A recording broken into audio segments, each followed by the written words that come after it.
Public, bonsoir.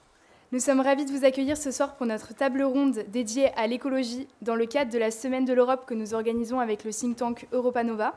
Ce soir, nous avons le plaisir d'accueillir sur scène Monsieur Dantin, Monsieur Lézer, Monsieur Bourrouman, Monsieur le ministre Clément Beaune qui nous rejoindra dans un second temps, ainsi que Madame Karima Deli en vidéo. Merci de nous faire l'honneur de votre présence ce soir. Par ailleurs, nous tenons à remercier nos partenaires, le cabinet de conseil en stratégie Indéfi, l'Observatoire NetExplo, Roseblood et le groupe Les Échos Le Parisien. Et je laisse dès à présent la parole à Monsieur Champollion. Bonne conférence à tous.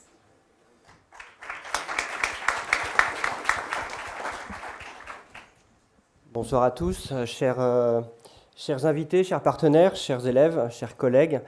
Je suis ravi vraiment ce soir d'ouvrir cette deuxième soirée de cette semaine exceptionnelle consacrée à l'Europe, organisée par notre association emblématique Tribune ESCP. Je profite également pour remercier chaleureusement nos partenaires de Europa Nova qui ont grandement contribué à l'organisation, à la préparation et à la promotion de cet événement. Je remercie également nos invités qui vont vous partager leur expertise sur ce sujet essentiel aujourd'hui. Alors, la fierté européenne, chers étudiants, vous ne pouviez pas mieux choisir le thème de cette année. Effectivement, cette année, nous avons la fierté de fêter les 50 ans du modèle européen de ESCP. Et aujourd'hui, ESCP forme chaque année plus de 9000 étudiants de 130 nationalités à Paris, à Londres, à Madrid, à Berlin, à Turin et à Varsovie. Alors, il y a quelques années, on m'a dit, ce modèle européen, est-ce qu'il n'est pas un peu dépassé? Est-ce que les jeunes sont toujours intéressés par ce vieux continent?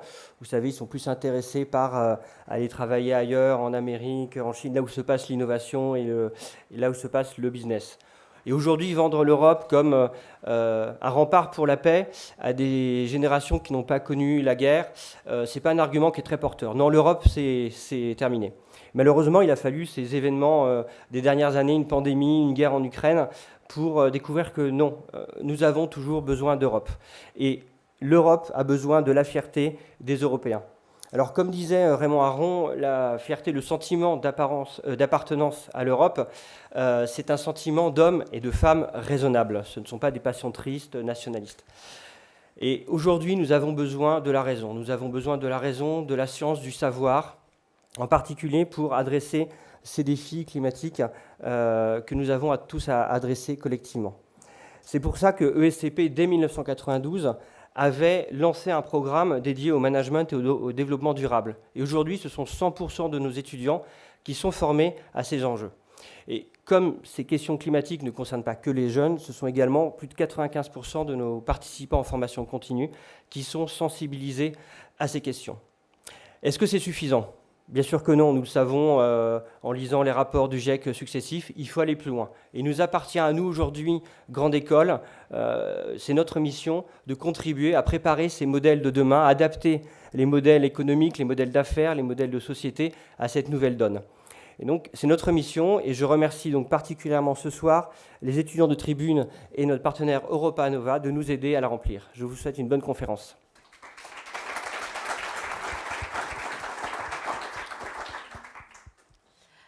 Merci à toutes et à tous d'être présents ce soir. Alors pour commencer, nous allons faire une présentation rapide des invités que nous avons l'honneur de recevoir aujourd'hui. Donc nous recevons Monsieur Lézer. Donc vous êtes rédacteur en chef du média que vous avez fondé Transition et Énergie, après avoir passé une vingtaine d'années dans le monde du journalisme économique. Donc ensuite, Monsieur Messaoudi va présenter la suite des invités. Raphaël Bourrouman, vous êtes spécialiste de l'énergie et du climat, vous êtes aussi docteur et disposez d'une habilitation à diriger des recherches en sciences économiques. Vous êtes professeur à PSB. Vous conseillez des institutions publiques, mais privées aussi, sur les stratégies en matière d'énergie, de politique climatique notamment. Vous êtes aussi membre du board du think tank européen Europa Nova et Economic Advisor à Eurogroup Consulting. Vous êtes aussi l'auteur de nombreux articles scientifiques. Alors, nous devions recevoir Madame Deli. Malheureusement, elle n'a pas pu venir. Donc, pour rappel, Madame Deli est membre du parti d'Europe Écologie Les Verts. Elle est députée européenne depuis 2009. Elle a été notamment réélue donc, en 2019. Depuis 2017, elle est présidente de la Commission du transport et du tourisme du Parlement européen. Et également, depuis 2021, conseillère régionale des Hauts-de-France. Et donc, elle nous a laissé une vidéo pour tout de même dire un mot sur la conférence de ce soir. Bonjour à toutes et à tous. Merci beaucoup pour votre invitation. Tout d'abord, le premier message que j'ai envie de dire, c'est que l'environnement, c'est la préoccupation numéro 1 des jeunes Européens. Et donc, ils ont raison. Il faut redonner le bon niveau de priorité à l'environnement, mais aussi au climat. Et l'environnement, c'est une question de justice sociale. Donc, les classes populaires, moi, je viens des classes populaires, mais les classes populaires, celles qui mangent le moins bien, celles qui se déplacent de manière un peu, elles n'ont pas beaucoup de choix, qui font que les travaux plus pénibles, qui vivent près des sources de pollution, oui, les classes populaires vivent à la périphérie des villes, dans la pollution, à côté des autoroutes, qui vivent le moins longtemps que les autres. Donc ça, c'est très important, mais l'environnement, c'est une question aussi de justice globale. Nous, par rapport aux pays du Sud, donc les pays les moins favorisés, qui émettent notamment le moins et qui vont subir les impacts les plus lourds, ceux de la sécheresse, ceux de la famine, notamment dus à nos émissions, à nous, les pays du Nord. Donc, est-ce que c'est possible d'atteindre des objectifs qui sont fixés? Le rapport du GIEC dit la semaine dernière qu'on pouvait limiter la catastrophe climatique, donc, qui reste à plus 1,5 degré, au lieu de 4 degrés, mais si on s'en donne les moyens. Et là-dessus, je suis plus sceptique. Est-ce que l'Europe a vraiment envie de se donner les moyens? Est-ce que le monde se donne vraiment les moyens?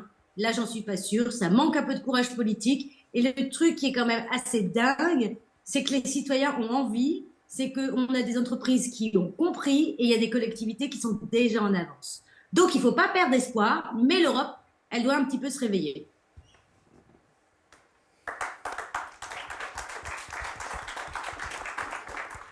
Et donc pour terminer les présentations, nous recevons aussi Monsieur Hugues Dantin, donc directeur des affaires publiques chez Fermat et ancien directeur des relations institutionnelles chez Suez.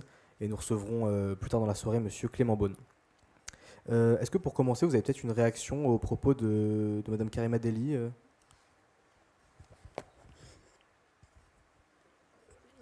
Alors une réaction déjà, merci à Tribune ESCP et Europa Nova pour leur invitation. Une réaction, c'est toujours difficile de réagir quand la personne n'est pas là, mais l'idée c'est de dire quand même que l'Europe s'est donné des ambitions d'être une puissance climatique et une puissance écologique de premier plan. Donc je veux bien que l'Europe doive se réveiller, mais elle s'est déjà réveillée il y a quelques années, notamment avec le Fit for 55, baisser de 55% les émissions de CO2 comme objectif pour 2030. Elle va s'en donner les moyens avec une feuille de route, il y a des plans hydrogène, il y a des moyens qui sont mis en place. Donc il y a toujours des axes d'amélioration, mais je pense qu'il faut avoir plutôt une dynamique d'espérance et de construction, et pas une vision toujours un peu pessimiste et de décroissance si on veut mobiliser les citoyens et les entreprises autour de ce projet et de cet impératif, de cette urgence climatique qui se double d'une urgence géopolitique avec la guerre en Ukraine. Oui, alors je voudrais ajouter, d'abord, je vous remercie de m'avoir invité, et je voudrais ajouter deux, trois petits points à ce que vous venez de dire.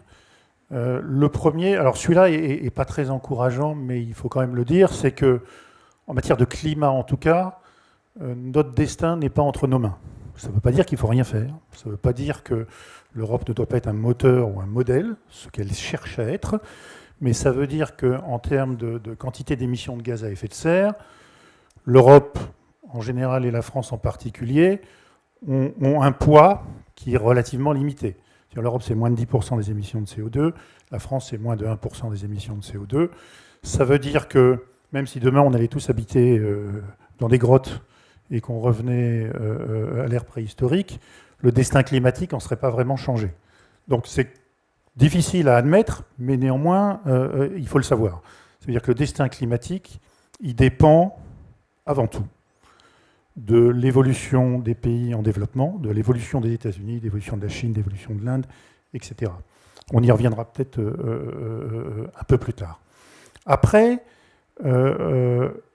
pour ce qui est on va dire de ce que l'Europe fait, de ce qu'elle fait bien, de ce qu'elle ne fait pas bien, il faut aussi mesurer que les contraintes de la transition énergétique sont des contraintes qui sont économiques, qui sont techniques et qui sont sociales.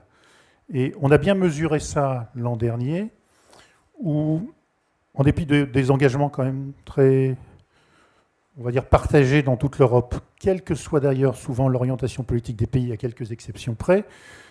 Quand on a eu le début de crise énergétique ou la crise énergétique de l'an dernier, qu'on a eu craint à un moment donné d'avoir des pénuries d'électricité, on a réactivé les centrales à charbon dans un certain nombre de pays. Ce qui veut dire que quand la contrainte sociale et la contrainte économique devient forte, on a du mal à résister à ça.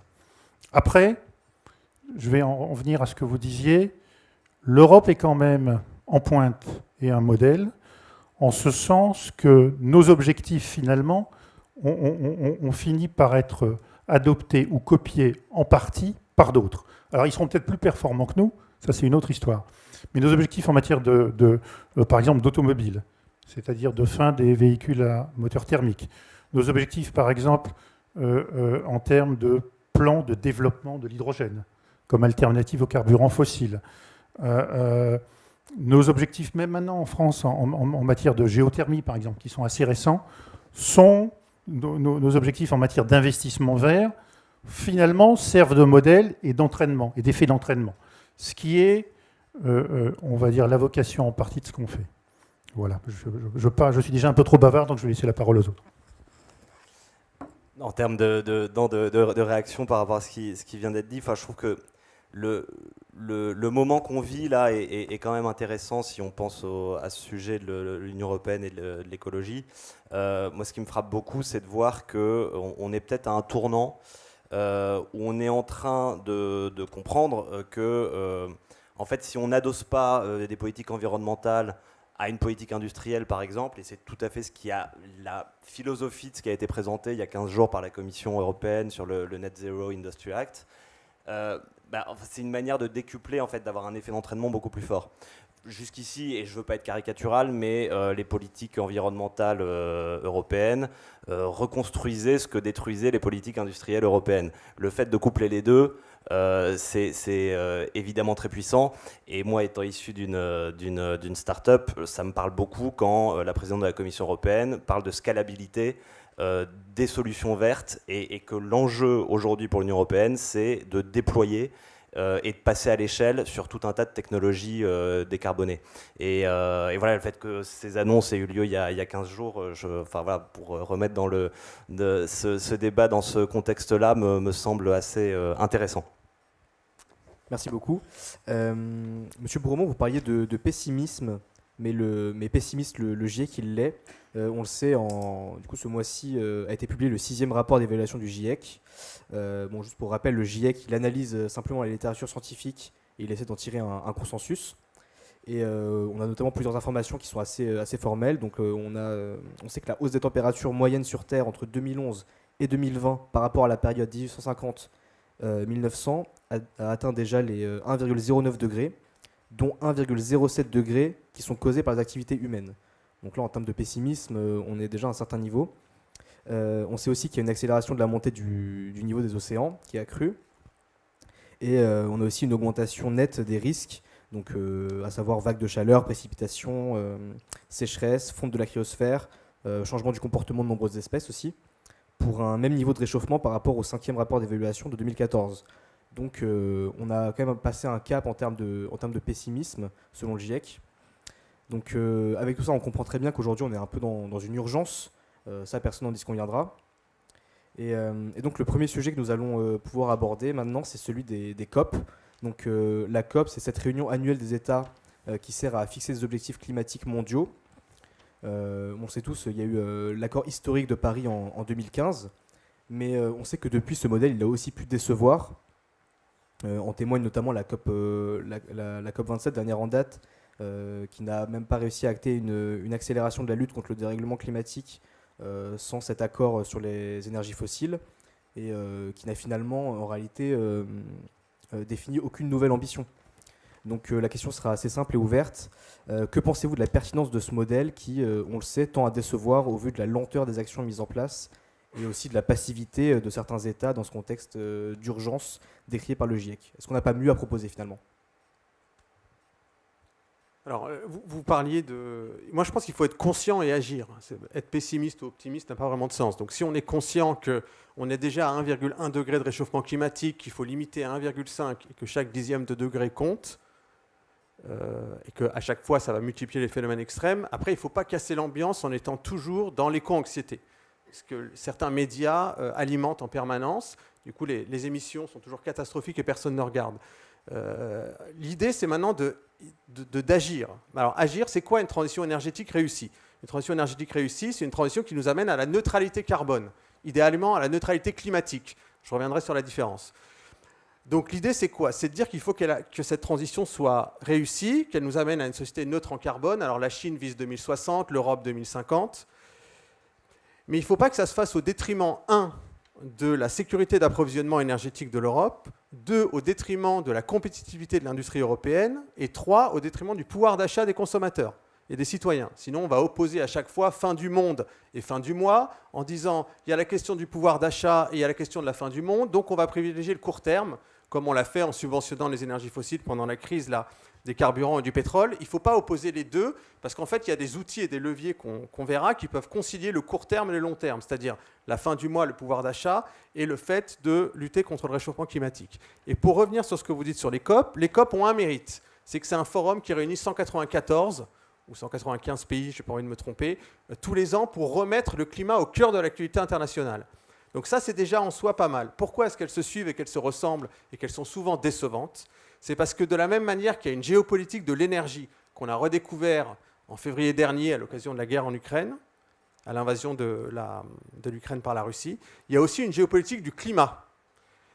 Une géopolitique du climat, c'est quoi? C'est qu'il y a des rapports de force. Pour revenir à ce que vous disiez oui, mais l'Europe contribue à moins d'émissions de CO2, la France encore moins que d'autres puissances régionales ou d'autres pays.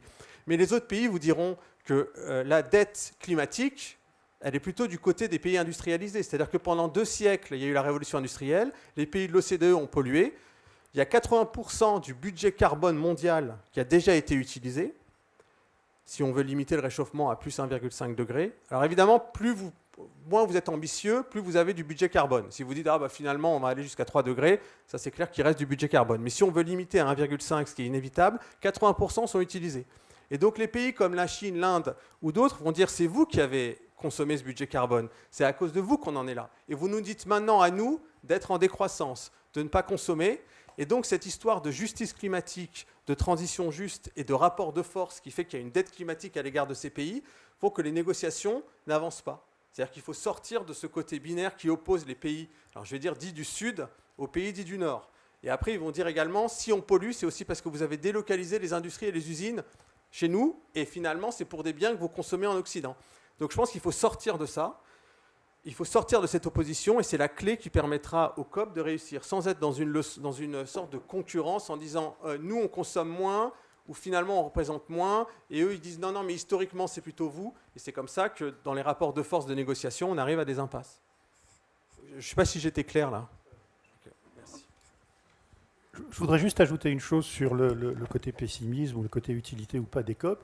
Il faut bien mesurer les enjeux. Je pense et l'ampleur des enjeux et l'échelle des transformations à mener. Donc, plus de 80%, donc la logique de la transition énergétique, elle est simple. Après, la mise en œuvre, elle est beaucoup plus compliquée. La logique, c'est simple. On remplace les énergies fossiles par des énergies bas carbone ou décarbonées. On remplace les carburants fossiles par d'autres. Sauf qu'aujourd'hui, l'économie mondiale, l'économie industrielle, et depuis 2 siècles, la société dans laquelle on vit fonctionne uniquement et avant tout avec des énergies fossiles. Les énergies fossiles, c'est plus de 80% de l'énergie primaire consommée dans le monde. C'est plus de 10 000 milliards de tonnes de pétrole, de charbon, de gaz consommés dans le monde. On ne remplace pas 10 000 milliards de tonnes de charbon, de gaz et de pétrole par un claquement de doigts, ou même ne serait-ce qu'en quelques années. Donc il faut bien mesurer ça. Pour être un peu plus précis même, la civilisation dans laquelle on est repose sur un certain nombre de matériaux clés. Elle repose sur le ciment, par exemple. Le ciment, c'est le matériau le plus consommé, utilisé dans le monde en dehors de l'eau. C'est 4,7 milliards de tonnes. On ne fait rien dans le monde sans ciment et sans béton. Le ciment n'est fabriqué aujourd'hui qu'avec des énergies fossiles, et quand on le fabrique, ça émet énormément de CO2. Donc il y a des procédés expérimentaux, mais seulement expérimentaux, pour réussir à fabriquer du ciment, et monsieur sera peut-être plus précis que moi, sans, on va dire, émettre beaucoup de gaz à effet de serre, et c'est compliqué, et économiquement, c'est loin d'être abouti. Deuxième matériau indispensable à notre vie, à tous, que ce soit les pays développés ou les pays en développement, le fer et l'acier. 1,2, 1,3 milliard de tonnes. Il ne se fabrique exclusivement, quasiment aujourd'hui, qu'avec du charbon, avec du coke, un dérivé du charbon. Donc il y a aussi des expérimentations pour réussir à s'en passer, mais ça va prendre du temps, c'est compliqué, ça va coûter cher. Donc il faut mesurer ça. Troisième élément indispensable à la vie de l'humanité, l'ammoniac. Alors pas en tant que tel, mais l'ammoniac permet de fabriquer des engrais azotés. Si on n'a plus d'engrais azotés, il y a la moitié de la population qui meurt de faim dans le monde. Il y a aussi des procédés pour fabriquer de l'ammoniac, on va dire vert, à partir de l'hydrogène vert, etc. C'est en cours d'expérimentation, ça va se faire, mais ça va mettre du temps. Dernier élément, c'est peut-être celui qui est le plus facilement remplaçable, encore que, c'est le plastique. Aujourd'hui, notre civilisation est construite, et monsieur connaît ça bien, est construite sur le plastique fabriqué avec le pétrole. C'est peut-être celui, dans les 4 matériaux dont je viens de parler, c'est peut-être celui dont on arrivera à se passer sans doute le plus rapidement. Mais il faut bien mesurer ça. Par ailleurs, on a aussi tendance à mélanger un peu dans les discours l'électricité et l'ensemble de l'énergie. C'est-à-dire qu'on a réussi à faire des progrès, et on fait des progrès en décarbonant la production d'électricité. Et c'est d'ailleurs la priorité qui a été donnée, notamment en Europe et un peu partout, avec les renouvelables par exemple, ou avec l'électrification des transports. Le problème, c'est que l'électricité, c'est qu'une partie seulement de l'énergie.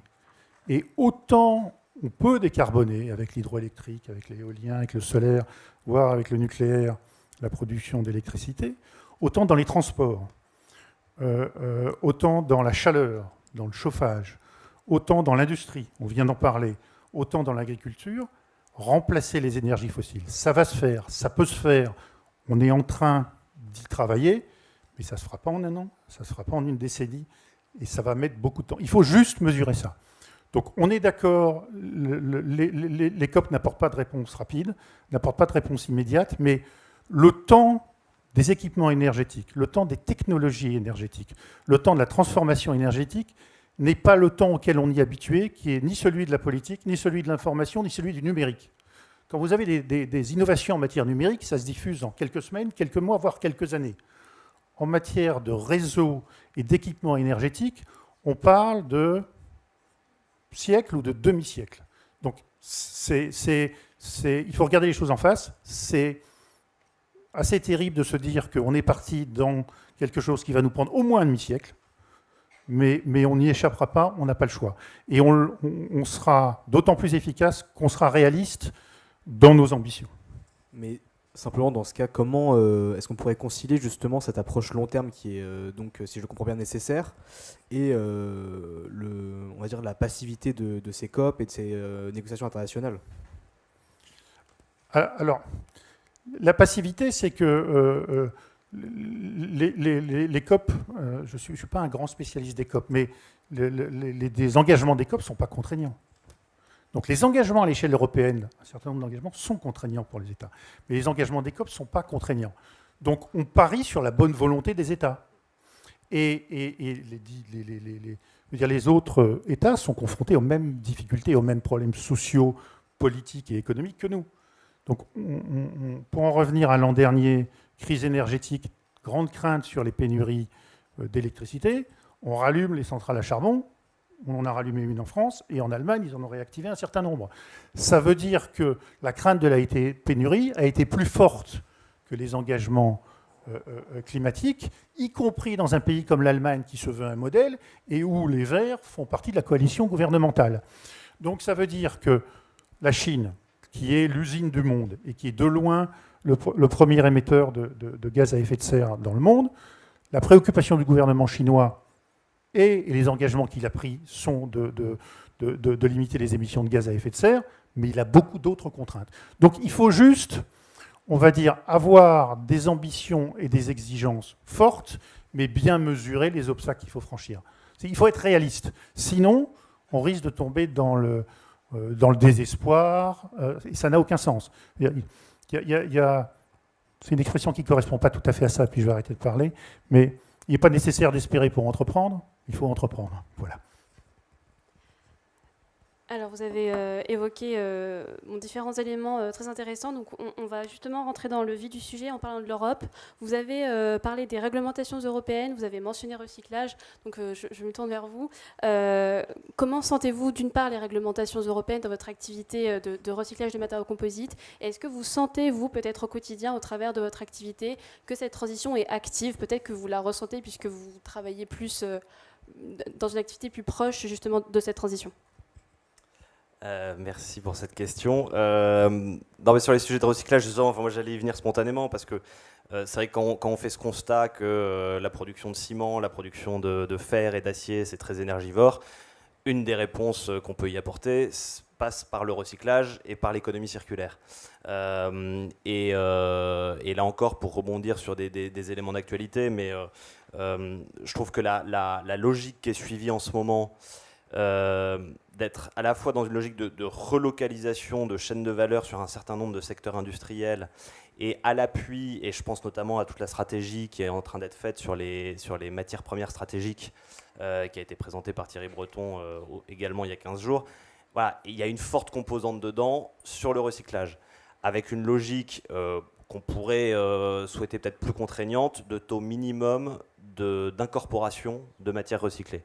Ce n'est pas forcément possible pour toutes les matières, les solutions ne sont pas forcément mûres, je le dis d'autant plus que Fermat s'attaque aux matériaux composites qui sont, voilà, il y a une vraie complexité technique dans le recyclage, mais voilà, les solutions quand même pour la plupart existent, et c'est vrai qu'on a besoin de cette, plus qu'une incitation, mais d'avoir des lignes directrices réglementaires qui vont être très structurantes. On l'a vu à l'échelle européenne sur le plastique et notamment des obligations de réincorporation du plastique dans les bouteilles en disant ben voilà, on fixe un cap, il faut 25% de plastique recyclé à l'horizon 2025 sur les bouteilles en plastique. Bon, ben, tout de suite, ça a un vrai effet pour tout un tissu économique, pour le secteur du recyclage et tout ça.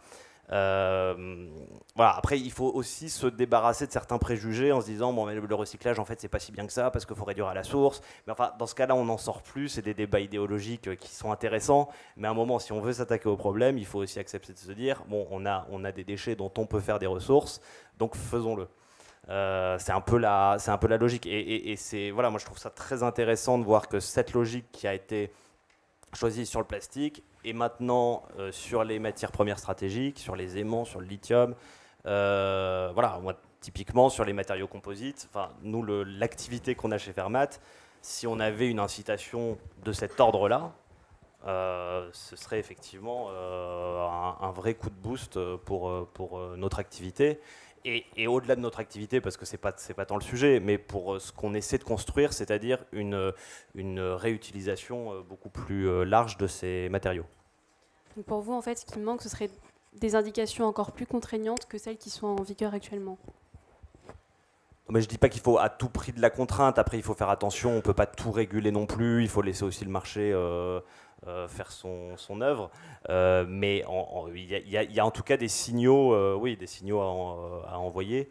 Et là, en l'occurrence, sur les taux de réincorporation, oui, c'est de la contrainte, mais c'est de la contrainte qui me semble moins positive, oui, effectivement. D'accord. Alors, je vais rebondir sur la notion de marché que vous avez évoquée pour parler du marché carbone européen. J'en parle notamment au travers de la réforme de 2022 qui a été adoptée, une réforme qui est somme toute ambitieuse puisqu'elle prévoit une baisse de 62% des quotas par rapport à 2005 alors que l'objectif précédent était de 43% seulement. C'est une réforme qui prévoit aussi la fin des quotas gratuits et ce qui peut toucher plus de foyers européens, un nouveau marché pour le chauffage et le bâtiment. Alors, Monsieur Borroman, dans un article du Monde de 2015, vous considériez que ce marché était quand même un échec. Ces réformes, à vos yeux, sont-elles suffisantes ? Alors, l'Europe a eu l'idée de lancer ce marché du carbone, donc c'est déjà pas mal, mais le prix du carbone, parfois, avait atteint 5 € la tonne. Vous voyez bien qu'à 5 € la tonne de CO2, il ne se passe rien. C'est-à-dire que les entreprises préfèrent entre guillemets, polluer plutôt que payer. Quand la tonne atteint la tonne de CO2 60 €, 80 €, là, la tarification du carbone devient efficace. Et donc pour ça, il fallait réduire les quotas. Et quand vous avez une tarification du carbone qui est efficace, les dommages climatiques, il faut les payer. Alors évidemment, le climat ne se résume pas à un prix. Mais il faut quand même un mécanisme économique qui permette d'orienter les investissements, par exemple de préférer des énergies décarbonées au gaz et au charbon. Et pour ça, il faut qu'il y ait un niveau du prix du carbone qui soit suffisamment élevé. Donc je pense qu'on est dans la bonne voie là-dessus. Maintenant, il y a des économistes éminents, dont le prix Nobel d'économie Jean Tirole, qui proposent un prix du carbone mondial unique, c'est-à-dire universel pour tous les pays. Bon, là, j'en reviens à l'idée de la géopolitique du climat. Enfin, on peut en discuter ensemble, mais à mon avis, imposer le même prix du carbone au Brésil, à la Chine, au Qatar ou à l'Éthiopie, ça va être compliqué. Justement, dans cette histoire de rapport de force, de pertes et dommages, etc. Parce qu'il y a des pays aussi qui sont très vulnérables et qui ne sont absolument pas responsables du réchauffement climatique. Donc, il faudrait peut-être avoir un prix du carbone différencié entre les régions. Mais sur le plan européen, c'est vrai qu'on progresse. Maintenant, il faudrait que toute l'industrie soit concernée et que le prix augmente encore un petit peu pour rendre vraiment préférable les investissements vers les infrastructures et les énergies décarbonées. Monsieur Lézère, est-ce que vous avez une opinion sur cette réforme du marché carbone ? Alors, elle est essentielle justement pour guider les investissements. Elle est essentielle aussi pour réussir à promouvoir un certain nombre de technologies et pour les rendre compétitives ou utiles. Je pense notamment à la capture du CO2. C'est-à-dire que donc, pour les activités notamment industrielles dont on parlait et dont on parle maintenant, on n'a pas forcément, parce qu'il faut bien mesurer ça, les technologies de substitution qui permettent dans des conditions satisfaisantes économiquement et même techniquement, de remplacer les énergies fossiles. Donc une des technologies qui est développée, qui est une technologie de transition, mais qui est importante, donc c'est celle de capture des émissions de gaz à effet de serre et notamment de CO2. Sauf qu'il n'y a pas d'économie aujourd'hui qui permettent de justifier, c'est assez cher, il faut le développer, il faut le monter à l'échelle, qui permettent de justifier aujourd'hui des investissements importants dans la capture de CO2 par les sidérurgistes, par les cimentiers ou par d'autres. Si le prix du carbone arrive à un niveau suffisant, à ce moment-là, ça va permettre d'investir et de développer ces technologies. Donc c'est vraiment une clé, et j'ai entendu que le niveau, on va dire, optimum pour réussir à commencer à rendre, par exemple, la capture du CO2 intéressante, économiquement, c'est environ 100 € la tonne. Alors justement, juste pour un élément pour ajouter, quand vous dites, quand on parle du marché du carbone européen, on ne peut pas d'un côté définir des objectifs quantitatifs en termes d'énergie renouvelable au niveau européen en disant on veut tant d'éolien, on a besoin de tant de solaire, tant d'hydraulique, et d'un autre côté avoir un marché qui préférera à un moment choisir le charbon parce qu'il sera le moins cher et parce que le prix du carbone ne sera pas suffisamment élevé. Vous voyez ce que je veux dire ? C'est-à-dire que soit c'est le marché qui choisit, soit on fait de la planification écologique avec une commission qui aurait un rôle d'État stratège et qui dirait voilà, on réalise tels investissements et on devient souverain énergétiquement. On ne peut pas avoir les deux. Donc on essaye de manière bancale d'avoir les deux, mais il y a un paradoxe un peu là-dessus. Donc il y a un manque de l'intervention peut-être publique. Alors, je ne sais pas si c'est un manque d'intervention publique, mais pour réagir sur ce point, c'est vrai que c'est assez frappant de voir que ce qu'on appelle le plan Biden et l'Inflation Reduction Act qui a été pris à l'été dernier. Donc il y a des vraies ambitions climatiques de baisse de CO2 des États-Unis, mais en même temps un choix de politique industrielle, voire, sans vouloir dire de gros mots, un peu protectionniste, et qui a un vrai choix stratégique posé par les États-Unis et qui, à mon sens, peut remettre un peu en question le modèle plutôt prix du carbone. Et ce balancement que vous décriviez, je pense qu'il faut aussi le voir dans ce contexte international où là, il y a une option qui a été prise par les États-Unis. Du coup, l'Union européenne est un peu sur la défensive et un peu en réponse à ça, et avec des outils qui sont assez similaires, c'est-à-dire qui se rapprochent plus de la planification en réalité. Donc voilà, on est aussi à ce moment charnière où j'ai l'impression qu'il y a un peu un glissement, et c'est vrai que tous les débats autour du prix du carbone risquent d'être un peu, peut-être mis un peu au second plan dans les mois à venir.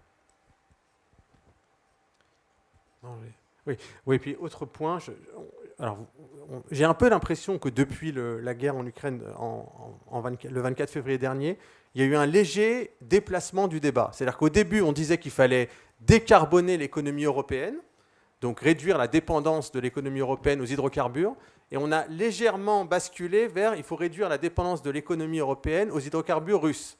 Il ne faut pas se tromper de débat. Je veux dire, si c'est pour remplacer les hydrocarbures russes par du GNL, du gaz naturel liquéfié américain ou australien, Ok, les États-Unis n'ont pas une attitude agressive et hostile à l'égard de l'Europe comme la Russie actuellement pourrait l'avoir, ou là, mais il y a quand même des questions environnementales et diplomatiques qui doivent être soulevées par le fait d'acheter du gaz naturel liquéfié qui provient du gaz de schiste américain, avec l'impact environnemental que ça peut avoir et les enjeux en termes de diplomatie. Le but, ce n'est pas de remplacer une énergie fossile par une autre sans réduire globalement notre consommation d'hydrocarbures mondiale et en Europe en particulier.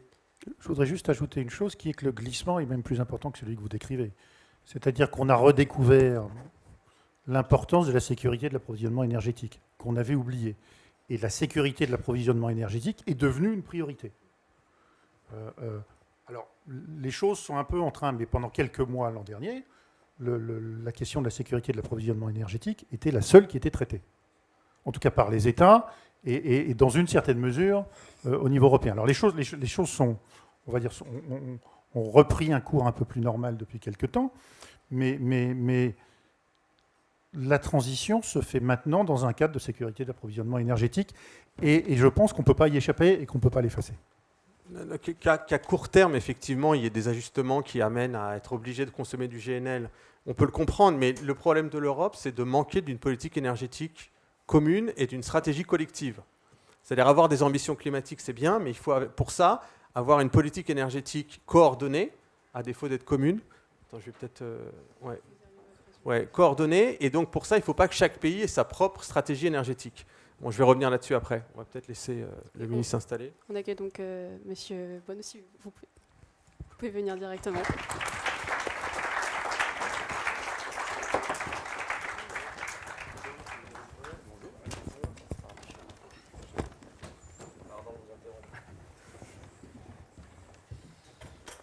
Donc merci Monsieur Bonne d'être présent. Donc pour rappel. Je prends juste une petite note. Donc, Monsieur Beaune, vous êtes ministre délégué auprès du ministre de la Transition écologique et de la cohésion des territoires. Donc, vous êtes chargé des transports. C'est peut-être l'occasion d'ouvrir le chapitre des transports maintenant. Ça tombe bien, vous arrivez au bon moment. Sur le sujet des transports, on sait que le secteur des transports représente un tiers de la consommation d'énergie finale totale dans l'Union européenne, avec la plupart de l'énergie d'ailleurs provenant du pétrole. Cela signifie que le secteur des transports est responsable d'une part très importante des émissions de gaz à effet de serre de l'Union européenne, malgré les réductions des émissions dans d'autres secteurs économiques d'ailleurs. Les émissions provenant des transports ont continué, elles, d'augmenter depuis 1990 et représentent maintenant plus d'un quart des émissions totales de gaz à effet de serre de l'Union européenne. Les voitures, les fourgonnettes, les camions, les bus, tout ça génère plus de 70% des émissions de gaz à effet de serre totales du secteur, le reste provenant principalement de la navigation maritime et de l'aviation. On le sait, on a aussi une grande pollution atmosphérique à cause de ces transports qui ont des effets nocifs sur la santé humaine, en plus d'en avoir sur l'environnement. Monsieur Clément Beaune, est-ce que vous pourriez d'abord commencer par nous exposer les grands axes stratégiques européens et français qui sont mis en place afin de réduire justement les émissions des transports? Merci beaucoup. Merci beaucoup de votre invitation. Pardon de vous avoir brutalement interrompu dans les discussions. Je ne voulais pas couper court au débat. Et puis merci pour cette question large. J'ai un prisme européen, parce qu'avant de m'occuper des transports, j'étais en charge de questions européennes au gouvernement. Et depuis de longues années maintenant, je m'intéresse à ces sujets européens. Et donc bravo aussi pour cette initiative, parce que je crois que vous êtes passé d'une journée de l'Europe à une semaine de l'Europe progressivement. Et je crois que c'est important de faire vivre ces débats dans l'actualité. Donc félicitations à Europa Nova et à l'équipe de la Tribune pour cette organisation. Alors sur votre question, vous avez raison, il y a un constat qui peut être un peu négatif comme ça. C'est que les transports, c'est en effet 30% de la consommation énergétique en France, et c'est à peu près la même chose dans les autres pays développés, dans les autres pays européens. C'est à peu près la même proportion de la totalité de nos émissions de gaz à effet de serre. Et c'est le seul secteur qui, depuis le début des années 90, qui est notre référence dans beaucoup d'accords internationaux pour savoir comment on va baisser les émissions ou à partir de quoi on va baisser les émissions, c'est le seul secteur qui n'a pas vu ses émissions de gaz à effet de serre reculer. Bon. Donc, dit comme ça, le constat n'est pas extrêmement positif. Je le dis souvent, ça veut dire qu'on est une large partie du problème, mais qu'on est aussi une large partie de la solution pour l'avenir, parce que s'il n'y a pas de décarbonation forte dans les transports, on n'arrivera pas à tenir nos objectifs européens notamment, dans le cadre de l'accord international de Paris, de décarbonation globale de notre économie et des transports en particulier d'ici 2050, c'est-à-dire en une génération, ce qui est extrêmement rapide.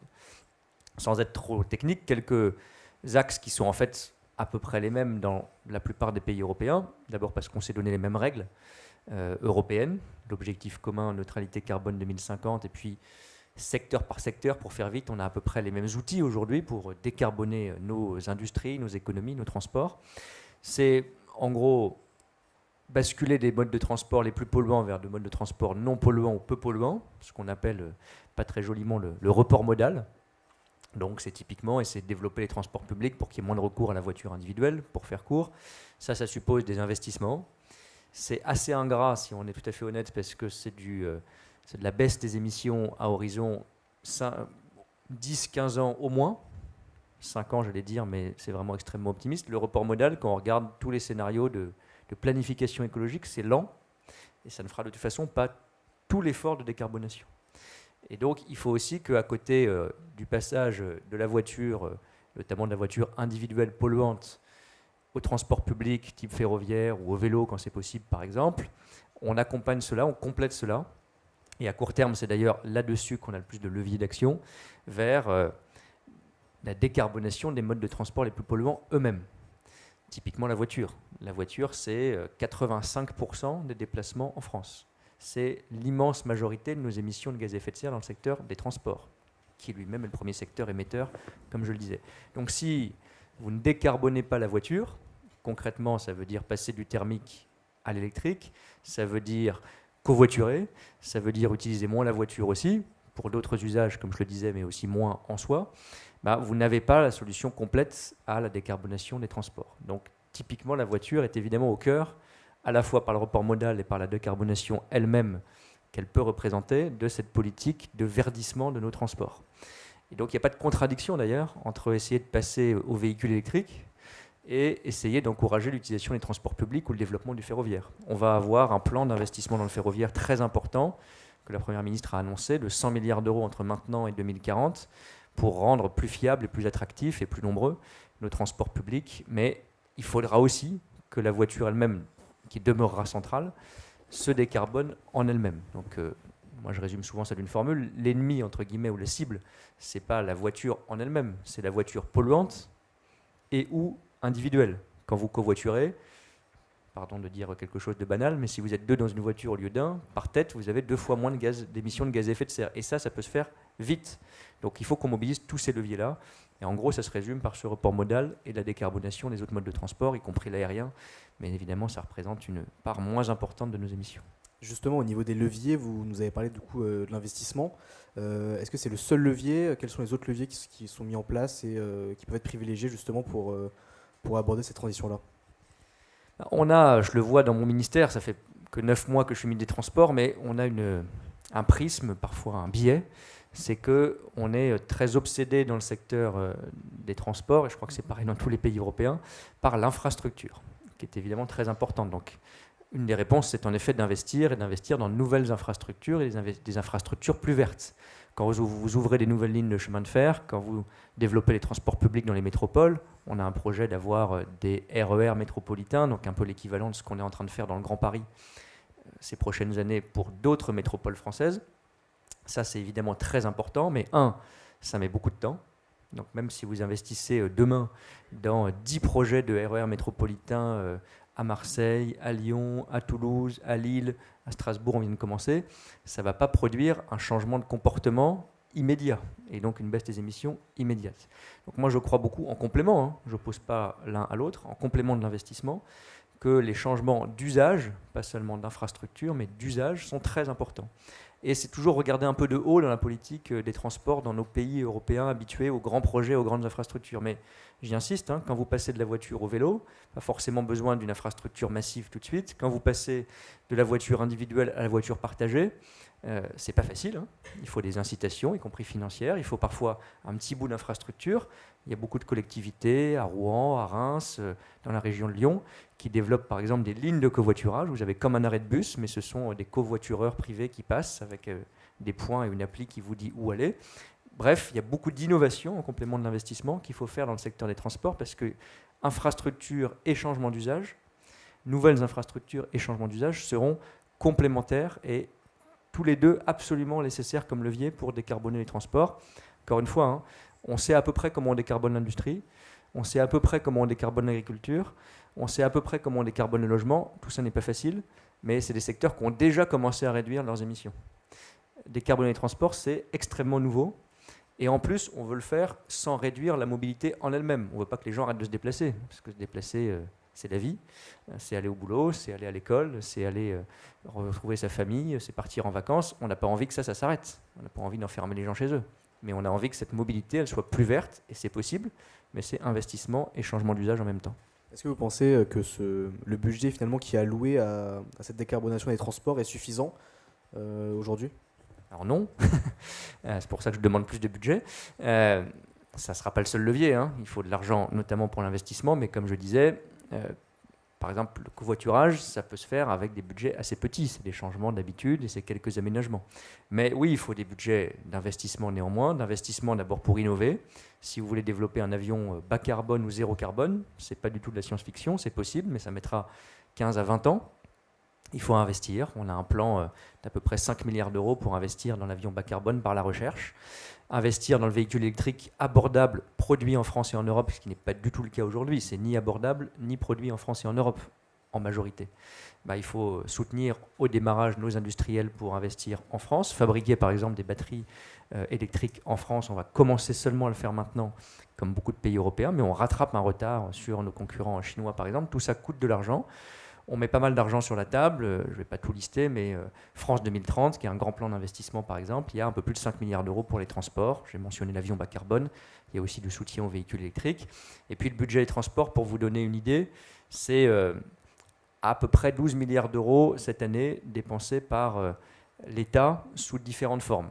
Le bonus écologique pour passer à un véhicule électrique, des investissements dans de nouveaux trains pour des lignes qui sont sinistrées, ou des investissements dans le réseau ferroviaire pour que ça roule mieux et ça roule de manière plus fiable et plus régulière, etc.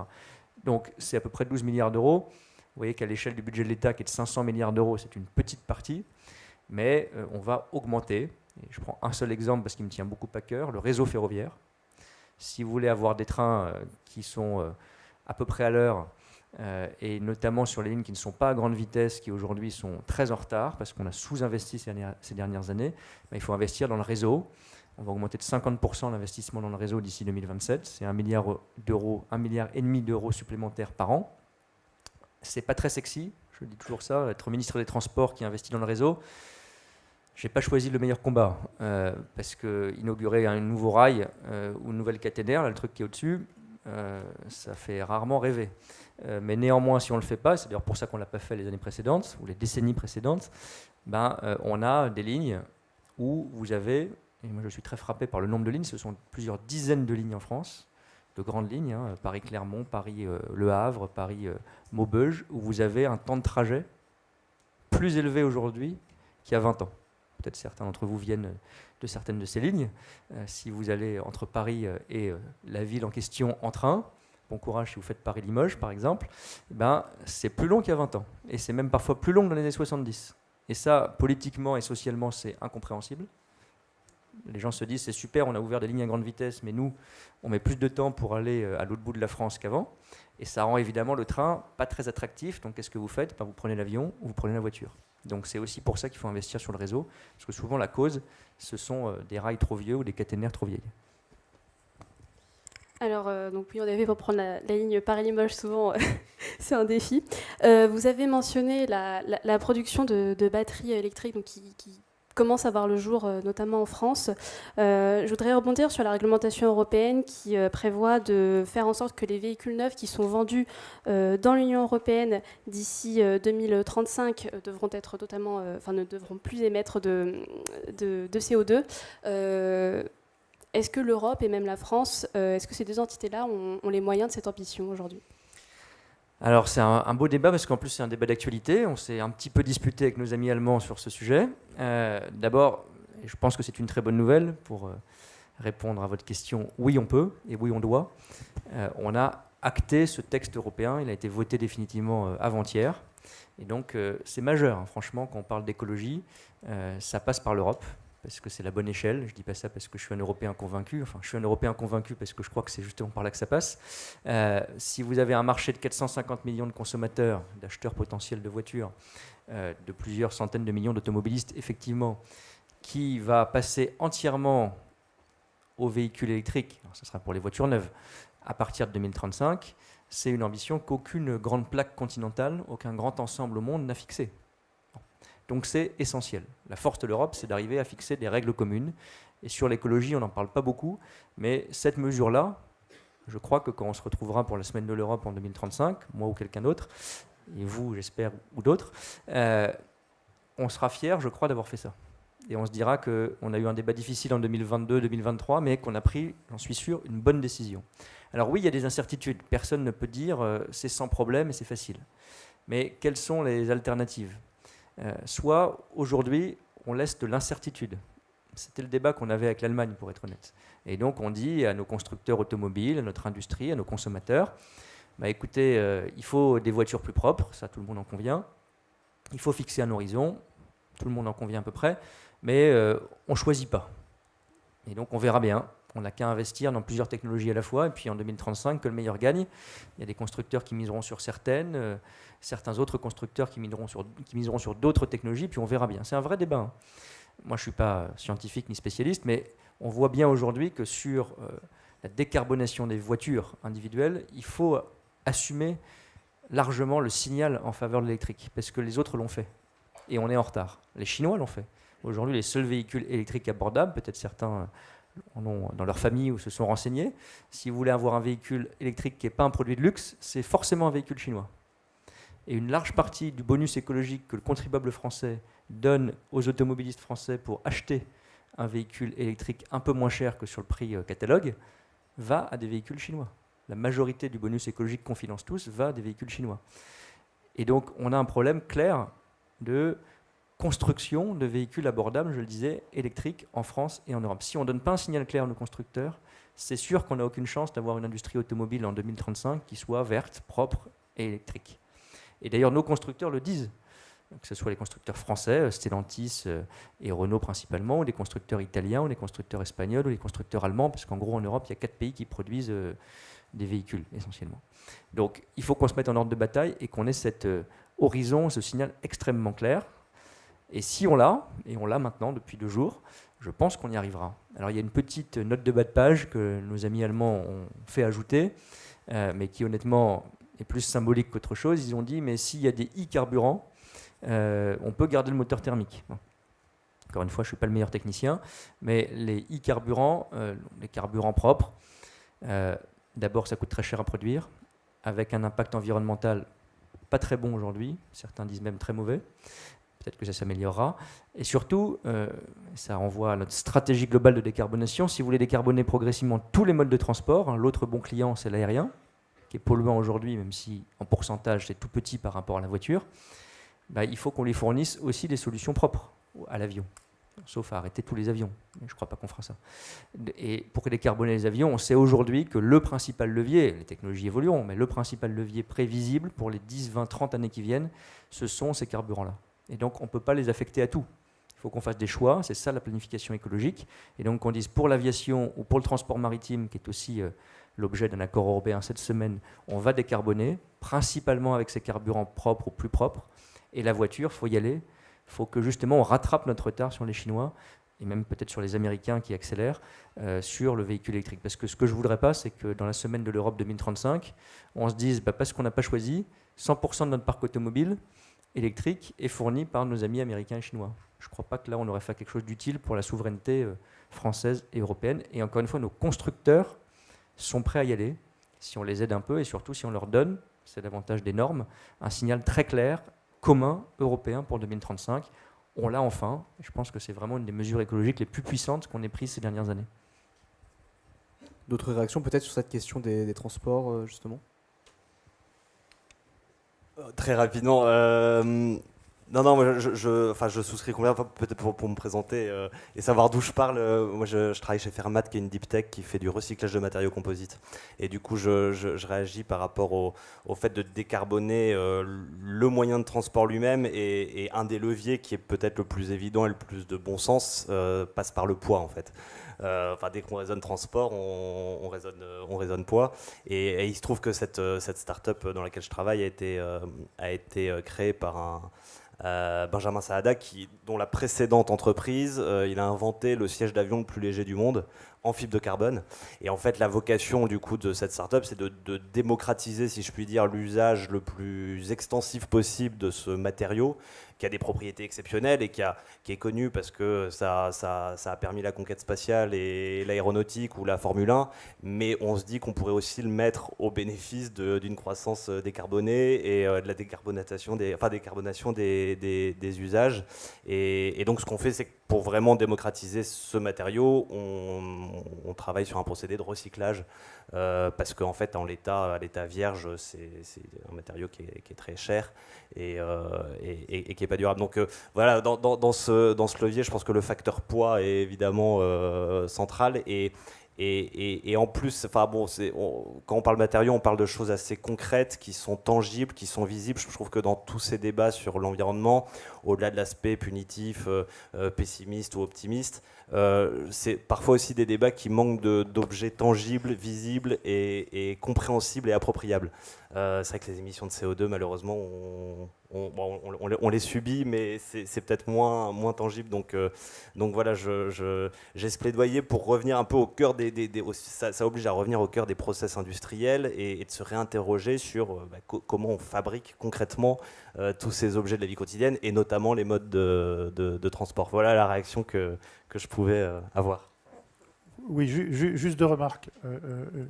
Une première comme ça, un peu anecdotique, mais quand on dit que les transports en Europe et en France n'ont pas baissé leurs émissions de gaz à effet de serre et de CO2 depuis les années 90 et que tous les autres secteurs les ont baissés, une des raisons notamment pour lesquelles l'industrie a réussi à les baisser, c'est qu'elle a délocalisé, c'est qu'on s'est désindustrialisé.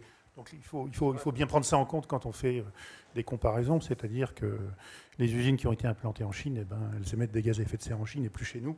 Mais ceci explique en partie cela. Après, pour ce qui est de la transition, on va dire, à marche forcée vers le véhicule électrique à batterie, il y a deux, trois petits problèmes. Le premier, qui est un problème de principe, mais on n'est pas forcément d'accord sur ça. Autant c'est aux politiques de fixer des objectifs, me semble-t-il, de décarbonation, autant fixer ou imposer des technologies compte tenu des enjeux industriels et des contraintes industrielles. On a vu dans le passé que parfois ça présentait des problèmes et que parfois ça menait à des erreurs assez lourdes. Et après, il faut bien mesurer l'enjeu industriel de ce passage, même si les constructeurs, après avoir investi énormément d'ailleurs maintenant, ne sont plus pour tergiverser ou faire machine arrière parce qu'ils ne le peuvent plus, tout simplement.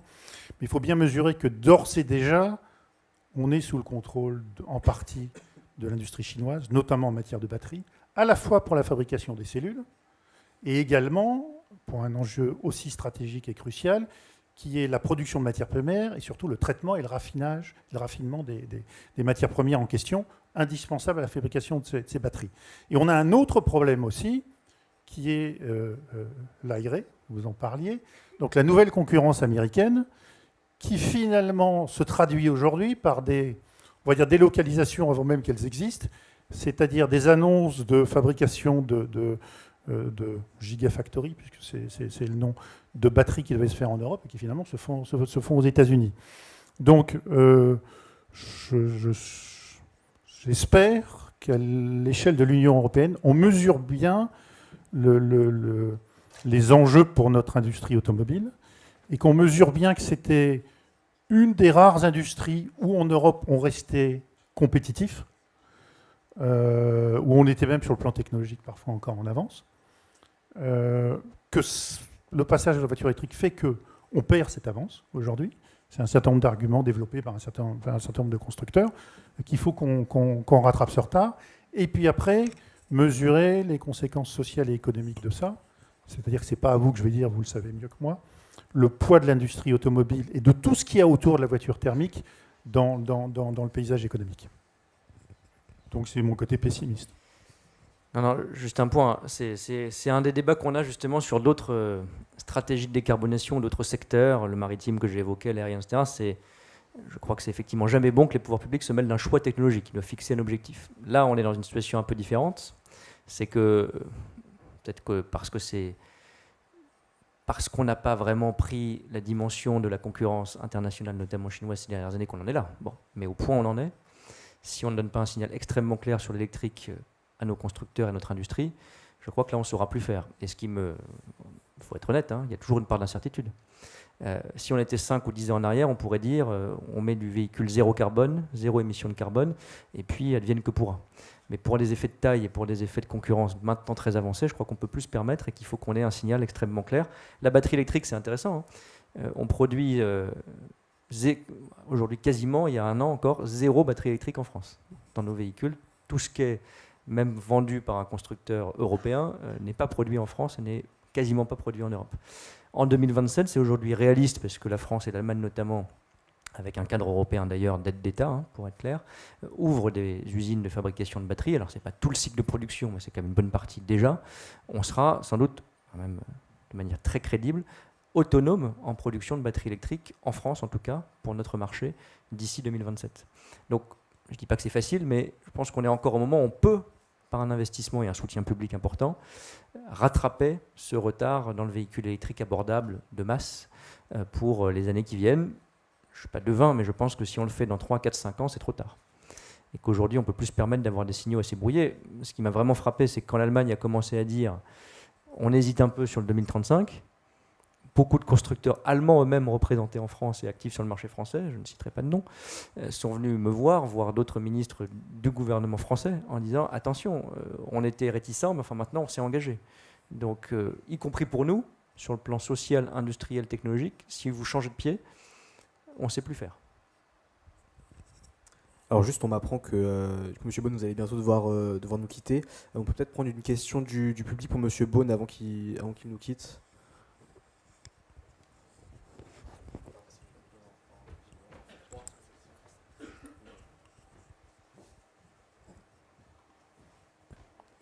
Bonjour, je profite que la conférence soit sur l'Europe, l'écologie, et que vous êtes expert dans les transports, ou enfin que vous travaillez sur les transports, pour vous demander si dans le secteur ferroviaire, le fait que l'Union européenne ait demandé à la France de déréguler le secteur, c'est pas une façon de nous tirer une balle dans le pied, qu'aujourd'hui on a besoin de tant d'investissements dont vous parlez, mais qu'on ne sait pas ce que va donner la privatisation, et quand on voit dans les pays autour de la France que ça n'a pas toujours donné les effets escomptés.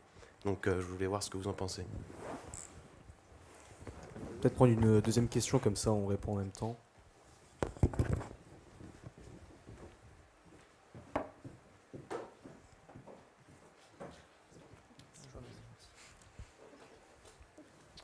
Oui, bonsoir.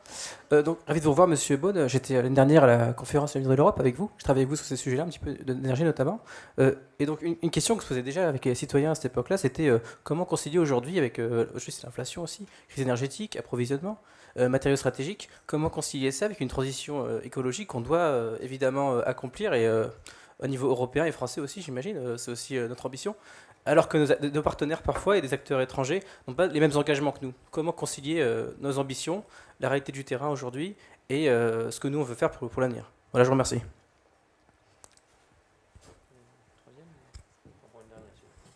On peut peut-être en prendre une dernière.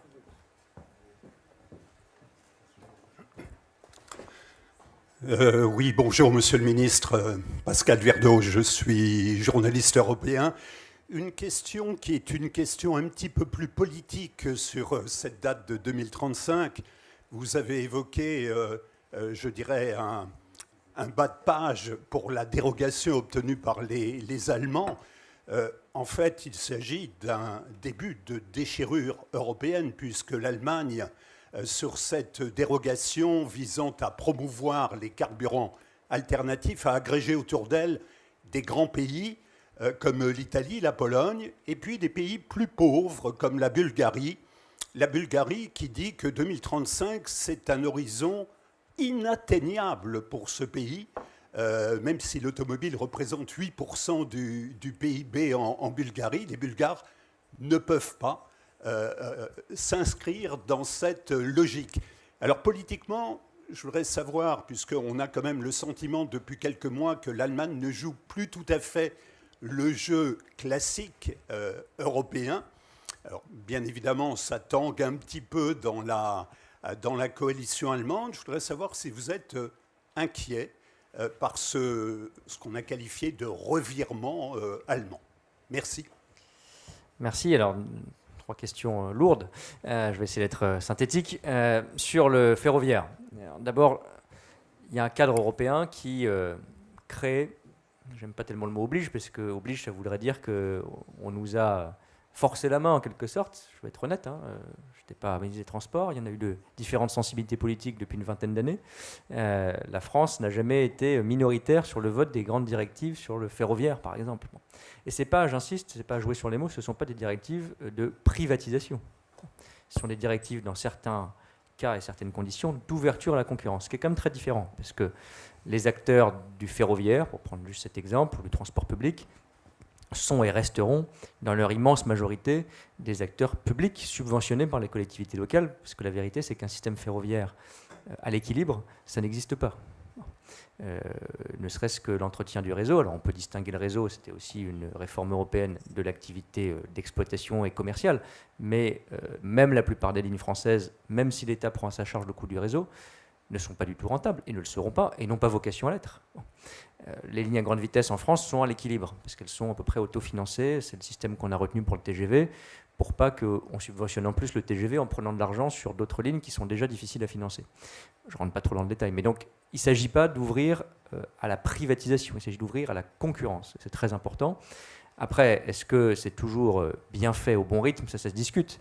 Mais par exemple, en France, on a ouvert aujourd'hui une seule ligne à la concurrence, un seul ensemble de lignes qui sont les lignes à grande vitesse. Il y a une seule ligne où en pratique il y a de la concurrence, c'est Paris-Lyon. Parce qu'il y a beaucoup d'activités, donc il y a un autre opérateur, c'est d'ailleurs un opérateur public étranger, Trenitalia, qui est actif à côté ou en concurrence avec la SNCF. Ce qu'on a constaté, on n'a pas beaucoup de recul, on a un peu moins de 2 ans, c'est que les prix ont baissé et que, y compris pour la SNCF, l'offre a augmenté, parce que c'est plus intéressant pour l'usager.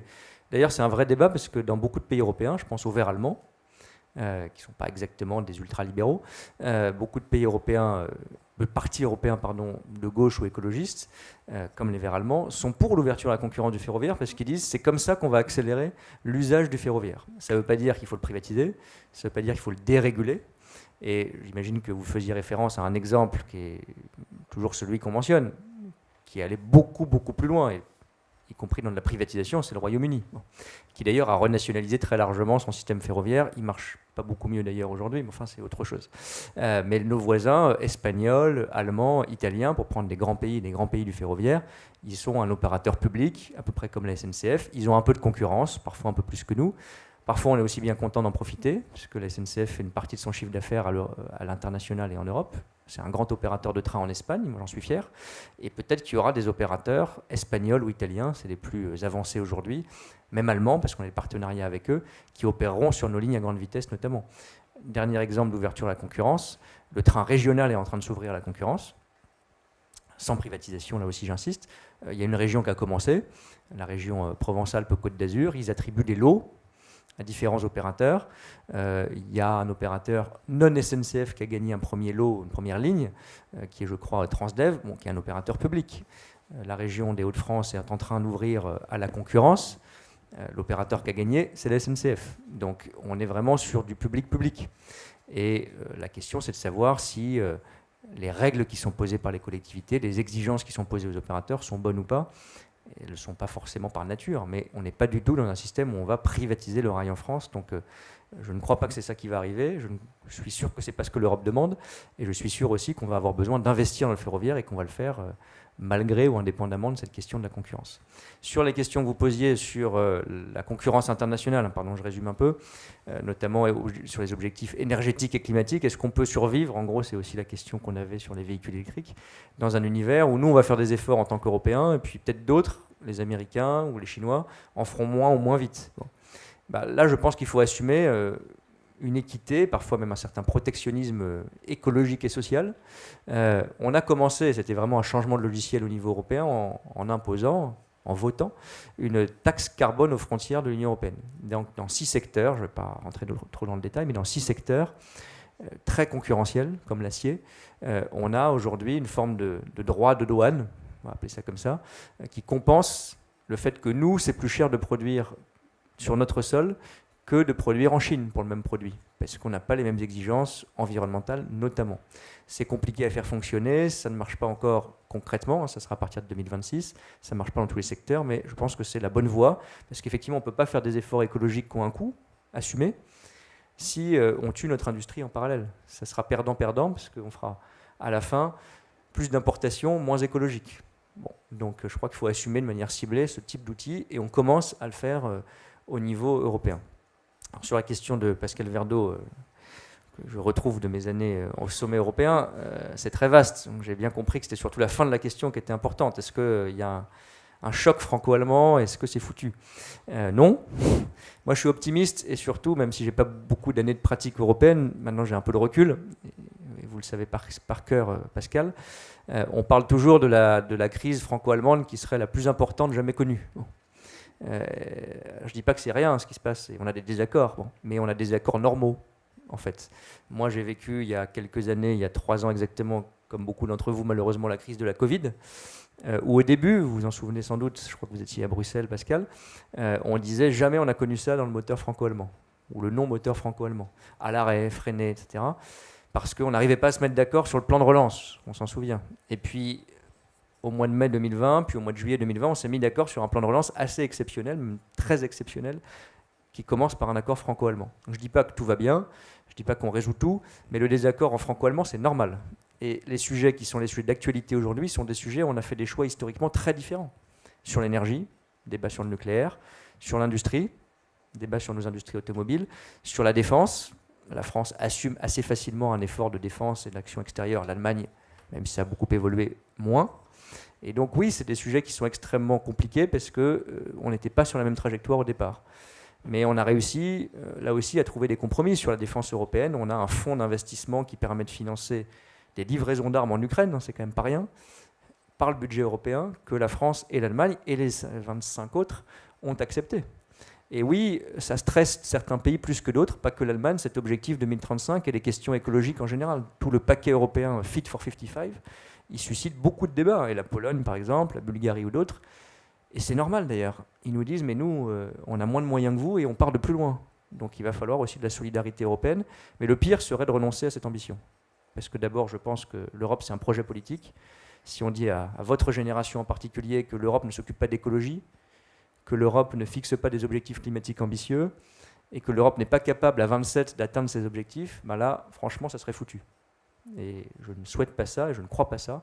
Et donc, on va aider les pays comme la Pologne, comme la Bulgarie, comme d'autres, qui ont moins de moyens que nous, et j'assume cette solidarité européenne, financière aussi, à atteindre ces objectifs. Et on peut le faire. On a encore 12 ans pour cet objectif-là. Donc, rendez-vous en 2035. On y sera arrivé, moi j'en suis sûr. C'est la prochaine présidence française de l'Union européenne, 2035. Ça tombe bien.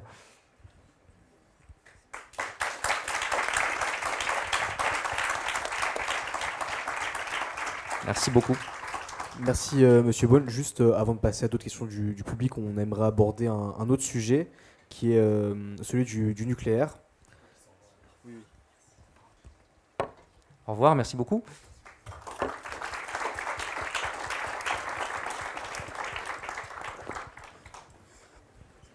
Donc en mars 1957, le traité Euratom est signé par les membres de la CEE, qui voit d'ailleurs le jour en même temps. Euratom, c'est la promotion de la recherche et la diffusion des informations techniques, la facilitation de la recherche à l'échelle européenne, et une veille pour que les matières nucléaires ne soient pas utilisées à d'autres fins, en particulier militaires. Ça, c'était en 1957. Et en 2023, plus que 11 États européens, peut-être 12 avec la Suède, sont prêts à relancer l'Europe de l'atome. Comment expliquer qu'elle se soit perdue et faut-il la relancer ? Monsieur Bourmand peut-être... Alors, la notion de transition énergétique, elle est un peu à géométrie variable. Donc, votre question est intéressante, puisqu'il y a des pays pour lesquels transition énergétique, ça veut dire nucléaire plus renouvelable. D'autres pour qui ça veut dire gaz plus renouvelable, notamment le gaz comme énergie de transition en Allemagne. Alors, le nucléaire, effectivement, il y a une renaissance du nucléaire, notamment en France, là. Bon, c'est vrai que l'EPR de Flamanville, il a une dizaine d'années de retard. Le coût a été multiplié par 4, voire par 6 par la Cour des comptes.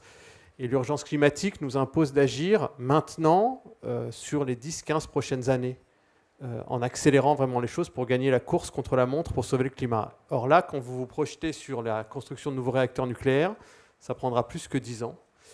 Il y a le projet Hinkley Point en Grande-Bretagne aussi, avec une co-gouvernance française et chinoise qui ne fonctionne pas encore, dont la facture dérape. Donc, il faut avoir des technologies pilotables comme le nucléaire et décarbonées, mais là, l'urgence et le timing font qu'il va falloir être sûr qu'on n'a pas une perte de compétences de la filière nucléaire et que la France a toujours une maîtrise des grands chantiers. Donc, alors l'Allemagne était sortie du nucléaire effectivement sans coordination. C'est pour ça que je dis que c'était important d'avoir une politique énergétique qui est coordonnée, avec une stratégie collective, parce que si chaque pays fait ses choix sans se coordonner avec les autres, on ne pourra pas faire de l'Europe une puissance climatique. Je prends pour exemple le fait, par exemple, que l'Allemagne avait des stocks de gaz, mais qu'une partie de ces stocks était gérée par le géant gazier russe, Gazprom, bras armé du Kremlin. Donc avoir des stocks de gaz pour dire c'est bon, la sécurité énergétique, on gère, on a du gaz pour passer l'hiver, mais c'est stocké par Gazprom, pour le moins qu'on puisse dire, c'est extrêmement paradoxal. Alors, je ne sais pas si je continue. Je ne sais pas quel temps il nous reste, peut-être pour laisser... Si, on a le temps pour d'autres... Je vous laisse. Juste sur le nucléaire, vous parliez de perte de compétences, elle est évidente en France. Donc, pendant 20 ans, pour des raisons finalement assez évidentes, qui sont le fait que en l'espace d'une dizaine d'années en France, on a eu un programme nucléaire absolument hallucinant. On a construit plus d'une 50aine de réacteurs en une dizaine d'années, ce qui est complètement fou. Aujourd'hui, il n'y a aucun pays au monde qui fait ça, et même la Chine, qui en construit beaucoup, n'arrive pas à ça. Donc on a construit une expertise et un savoir-faire en matière nucléaire assez exceptionnel, à la fois dans la capacité à construire des réacteurs qui fonctionnent tous aujourd'hui, avec quelques problèmes sérieux de maintenance, mais néanmoins on a construit, qui ont fonctionné, on va dire 40 ans, une quarantaine d'années, sans trop de problèmes. Et on a même construit aussi une expertise en matière d'innovation, notamment dans les réacteurs de 4e génération, neutrons rapides sur génération Phénix. On ne va pas rentrer dans ce genre de détails. Donc, il y avait une filière et une industrie nucléaire française qui était extrêmement compétente. Mais elle n'a pas été renouvelée. Les savoirs n'ont pas été transmis. Et aujourd'hui, les gens qui ont construit les réacteurs jusque dans les années 80, ils sont tous à la retraite et depuis longtemps. Et ils ne sont plus opérationnels. Ceci explique le fait que, après les Tchernobyl et Fukushima qui ont détruit l'image du nucléaire et qui ont fait qu'on a considéré pendant longtemps que c'était une industrie qui appartenait au passé et qu'on allait abandonner et à laquelle on accordait de moins en moins de moyens, tout ceci explique le fait qu'on a des problèmes sérieux de maintenance. On les voit se multiplier, les corrosions sous contrainte, ce genre de choses-là. Et ensuite, le fait que, par exemple, les réacteurs de dernière génération, donc les EPR, on est incapable de les construire dans les délais, avec les plans établis, et sans multiplier les malfaçons et les problèmes. Quand vous discutez avec des gens qui sont à Flamanville, ce qu'ils vous expliquent, en off, c'est qu'ils ont construit le réacteur de Flamanville, ou en tout cas ils essayent de le construire, avec des gens de 24 ans qui sortent des écoles et qui n'ont aucune expérience. Et en plus, on peut ajouter, même si ce n'est pas politiquement correct, que les ingénieurs qui ont été dans le nucléaire au cours des dernières années, ce n'étaient pas forcément les plus brillants et les meilleurs, parce que ce n'était pas un secteur qui semblait le plus attractif, on va dire. Donc on a ce problème-là. Après, j'essaye de ne pas être trop long, pour en revenir au problème de fond, le problème de fond de la transition énergétique, c'est de décarboner l'électricité. On a des technologies aujourd'hui qui permettent de le faire, mais qui permettent de le faire sans être forcément pilotable. C'est-à-dire que l'accent mis sur les renouvelables, éoliens et solaires, se heurte à un problème qu'on connaît tous, et qui est plus leur part devient importante dans la production électrique, plus ce problème devient criant, qui est leur caractère intermittent et aléatoire. C'est-à-dire que les éoliennes fonctionnent quand il y a du vent, les panneaux solaires fonctionnent quand il y a de la lumière, et par définition, ne fonctionnent pas la nuit. Ce qui veut dire que vous devez avoir à côté en tout cas en l'état actuel de la technologie qui fait qu'on ne sait pas stocker de l'électricité, ou pas bien, ou pas à grande échelle, en dehors d'un peu de l'hydroélectrique, mais on ne va pas rentrer des steppes, on va pas rentrer dans ce détail. Donc, donc des capacités de production qui peuvent se substituer à celles qui sont aléatoires et intermittentes, ben, il y a deux sortes seulement, soit du fossile, donc du gaz, voire du charbon, soit du nucléaire en base. Voilà. Donc le nucléaire est un passage obligé en l'état actuel de nos capacités à stocker de l'électricité, et il y a un certain nombre de pays qui s'en rendent compte, et il y a, on va dire, on va même aller un peu plus loin, il y a même un certain nombre de pays qui ont rejeté le nucléaire, mais qui de manière assez hypocrite, de temps en temps, importent ou importent de l'électricité nucléaire. Si on a le temps de compléter, moi, il y a deux choses que je voudrais dire. Le débat sur le nucléaire en France, il a plus d'une trentaine d'années. Alors, il y a ceux qui sont contre, donc il y a une forme de dogmatisme, et ceux qui sont pour.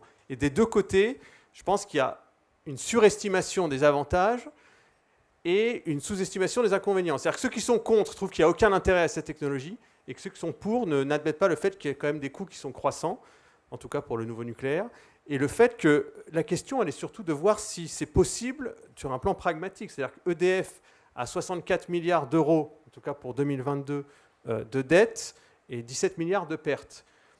Donc il faut quand même un opérateur pour le gérer. Donc il y a un problème d'allocation des ressources. C'est-à-dire que lancer des chantiers, c'est bien, mais il faut réussir à les réaliser. Donc ça, c'est la première chose. Et la deuxième, c'est qu'au niveau mondial, les normes de sûreté ne sont pas partout les mêmes pour le nucléaire. Donc si en France, elles sont extrêmement strictes, et c'est très bien, ce n'est pas le cas partout. Donc est-ce qu'on peut vraiment envisager le nucléaire comme une solution mondiale contre le réchauffement climatique ? Je soumets ça à votre réflexion. Moi, je ne fais pas de dogmatisme aujourd'hui, je ne prends pas position pour ou contre. Je dis, est-ce que, en termes de feuille de route, si on est pragmatique, est-ce que c'est possible dans les 10 prochaines années d'utiliser cette technologie sur un plan international ? Alors, ça, juste une petite chose, la Chine a déjà fait le choix de se lancer dans le nucléaire de manière très intensive. Oui, et va devenir de loin, et va avoir de loin, dans quelques années, le premier parc nucléaire mondial. Ils construisent 5-6 réacteurs par an. Oui, mais la Chine a une gouvernance très différente de la France, puisque en France, le gouvernement avait décidé de fermer une partie des réacteurs, puisqu'il fallait passer de 70% d'électricité d'origine nucléaire à 50%. Donc si on change de politique énergétique en fonction des mandats politiques et en fonction de calculs de coins de table un peu à la petite semaine, c'est clair qu'on n'aura pas de politique énergétique française et encore moins européenne. Ce qui est, à tort ou à raison, pas le cas de la Chine, qui est aussi numéro 1 mondial dans les renouvelables. Donc c'est les plus gros pollueurs, mais en plus, donc la Chine, c'est le pays de tous les records parce qu'il y a une gouvernance qui est extrêmement stricte ou autoritaire en termes de choix d'investissement, notamment énergétique. Alors, merci pour ce débat. On va peut-être passer maintenant aux questions du public. N'hésitez pas si vous avez même d'autres thèmes à aborder que ceux qui ont été abordés jusqu'ici. On aura le temps de faire une minute de conclusion ou pas ? Oui, bien sûr.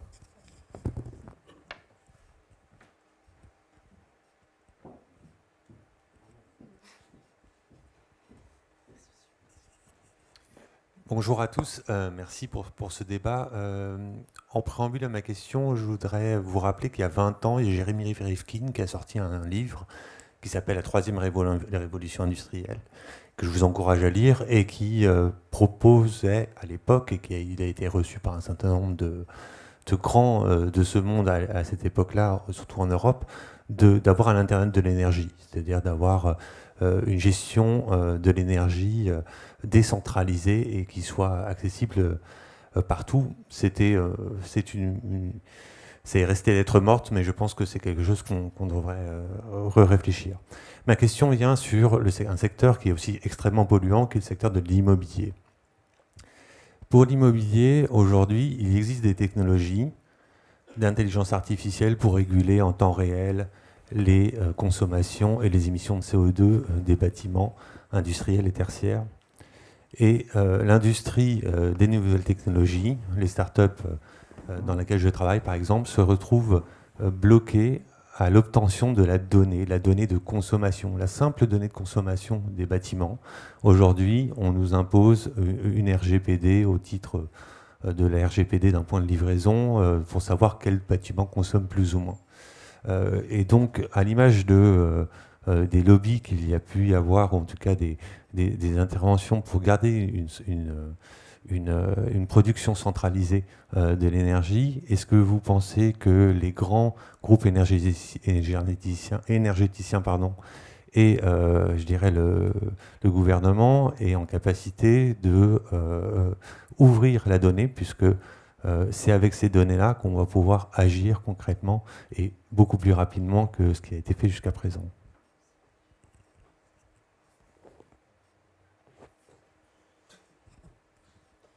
Alors, merci. En fait, je ne sais pas, je n'ai pas d'informations à vous donner.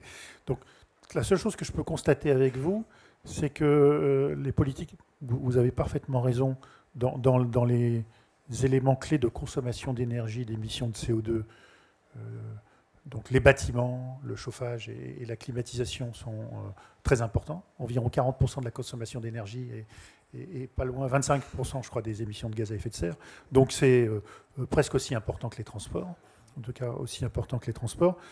La seule chose qu'on peut constater néanmoins, c'est que les efforts faits en matière de rénovation énergétique depuis un certain nombre d'années sont très inefficaces ou très inefficients. C'est vrai en France, mais c'est vrai dans la plupart des pays. Donc, ce que je ne sais pas, mais en fait, c'est moi qui vais vous poser une question, c'est une manière de retourner les choses. Ce que je ne sais pas, c'est est-ce qu'aujourd'hui, la maîtrise des nouveaux matériaux, la maîtrise de la consommation à l'intérieur des bâtiments, l'utilisation de technologies différentes, de pompes à chaleur, éventuellement de géothermie, ce genre de choses-là, théoriquement permettrait de rénover une grande partie on va dire des bâtiments existants et d'avoir des performances énergétiques bien meilleures. Parce que dans les faits, les investissements réalisés aujourd'hui, les gains sont très limités. Pardon. Je vais rapidement vous répondre. Nous, aujourd'hui, on arrive à faire 20% d'économie d'énergie et 25% d'économie de CO2 sans baisser le confort, juste en optimisant et en utilisant des données et donc de l'intelligence artificielle qui traite ces données pour piloter en temps réel les bâtiments. Donc à l'échelle d'un bâtiment, ça peut être fait à l'échelle d'un quartier. Oui, il y a des technologies qui existent, sauf que pour justement, j'allais dire, excusez-moi de l'anglicisme, targeter, cibler les bâtiments qui sont en question, les plus urgents à réaliser, on est devant un mur de Enedis, pour ne pas le citer, qui ne veut pas donner accès à ces données. Peut-être sur un sujet annexe, alors pour le coup, c'est au titre de ce que j'ai pu faire, moi, chez Suez, sur un sujet proche, qui n'avait pas le même objet, mais c'était sur on a été confronté à ce problème sur l'identification des ménages modestes auxquels on pouvait faire bénéficier ou pas d'une tarification sociale de l'eau. Et on a eu exactement ce type de sujet et de réponse sur attention, confidentialité des données, tout ça. Sur ce sujet, alors qui était plus sur un sujet d'accès à l'eau, on a fini en allant voir la CNIL, en expliquant pourquoi on avait besoin de ces données, à quoi ça allait servir et tout ça, à pouvoir élaborer, co-construire, on va dire, un décret qui permet d'assouplir un peu les choses et de communiquer plus facilement. Alors voilà, encore une fois, c'était pas sur le même objet, pas sur le même fluide, mais ça peut, parfois il y a aussi de la méconnaissance et il y a de la pédagogie à faire sur les services que vous pouvez apporter, et parfois il faut juste savoir les expliquer à des gens et traduire dans leur langage, quoi. Mais voilà. D'autres questions peut-être? Oui, bonjour, vous m'entendez? Oui, comme Citroën, étudiant à l'ECP, j'ai une question sur un sujet que vous n'avez visiblement pas vraiment abordé. On sait actuellement qu'il n'y a pas de découplage à l'échelle mondiale entre l'activité économique, le PIB, et la consommation d'énergie. On sait dans le même temps que... Mais c'est les chiffres. Mais on sait dans le même temps que l'énergie qui a augmenté, l'énergie primaire qui a augmenté le plus en consommation entre 2010 et 2019 en valeur absolue, c'est le charbon. Dans ce contexte-là, pour faire diminuer les émissions de CO2 à l'échelle mondiale, il y a une question qui se pose. Est-ce que la croissance infinie reste une possibilité, ou est-ce qu'il faut se poser justement des questions sur le fait de limiter notre consommation, limiter nos usages, et donc la question de la décroissance ou en tout cas d'une limite à la croissance.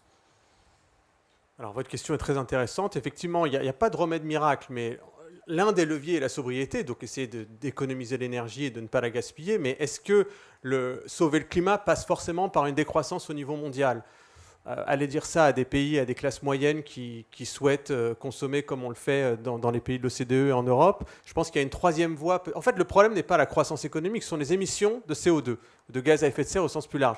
Donc si vous arrivez à découpler cette croissance économique des émissions de CO2 en ayant une troisième voie entre d'un côté le dogme de la décroissance et l'autre le dogme d'une croissance infinie, vous avez ce qu'on appelle une croissance sélective, c'est-à-dire qui oriente les investissements vers des infrastructures et des énergies vertes. Tout à l'heure, vous parliez du secteur du logement. C'est un secteur qui coche toutes les cases, puisque si vous rénovez les bâtiments et les logements en termes thermiques, vous avez un Européen sur 6 ou sur 7 qui est en précarité énergétique. Donc si les logements sont rénovés, leur facture baisse, la consommation d'énergie baisse, et en plus c'est meilleur pour leur santé, et ça crée des emplois presque 100% non délocalisables. Donc vous avez des secteurs qui montrent que certains investissements sont nécessaires et sont utiles. On a parlé du secteur du transport, on a parlé du secteur de l'énergie. Disons que l'idée d'une décroissance, moi ce qui me gêne, c'est que ça veut dire qu'il faudrait dire à la moitié de la population mondiale qui n'a pas vraiment connu la croissance, bon bah maintenant, nous on en a bien profité, et puis vous, bon bah tant pis pour vous, quoi. Alors que si vous avez une croissance sélective, vous orientez les investissements. Et pour le faire, il faut une tarification du carbone, oui au niveau mondial, mais pas forcément la même. Ça peut être une fiscalité, ça peut être un marché. Donc la question de la décroissance, après on en discute avec vous, je ne suis pas sûr que ce soit le remède miracle pour sauver le climat. Alors, plutôt une croissance sélective. Pardon. Non, je vous en prie. Juste deux petites remarques. Ce que vous dites est vrai à l'échelle mondiale, mais ce n'est pas vrai à l'échelle des pays développés. Donc depuis effectivement une vingtaine d'années, une quinzaine d'années en tout cas, on voit bien que la croissance économique et les émissions de gaz à effet de serre sont découplées dans les pays développés, sachant qu'il y a quand même un lien avec la désindustrialisation et le fait que la Chine est devenue l'usine du monde. Mais néanmoins, il y a quand même, on va dire, si on retire l'effet de désindustrialisation, il y a des calculs qui ont été faits, on va dire on a une stabilisation par rapport à donc on a réussi modestement à découpler un peu, tout simplement par une petite amélioration de l'efficacité énergétique. Après, sur le problème de la décroissance, c'est ce que vous indiquiez, c'est-à-dire que ça reste une question très théorique, parce que 90% de la population mondiale ne veut pas en entendre parler. Donc, on va dire, si vous faites un raisonnement purement théorique et vous construisez un modèle, c'est effectivement le moyen de décarboner. Après, est-ce que politiquement et socialement, c'est réaliste ? Je ne crois pas. Je crois pas. On peut peut-être prendre une dernière question avant de passer à la conclusion. Merci vraiment pour la qualité de vos interventions, Jean-Jacques Huriel.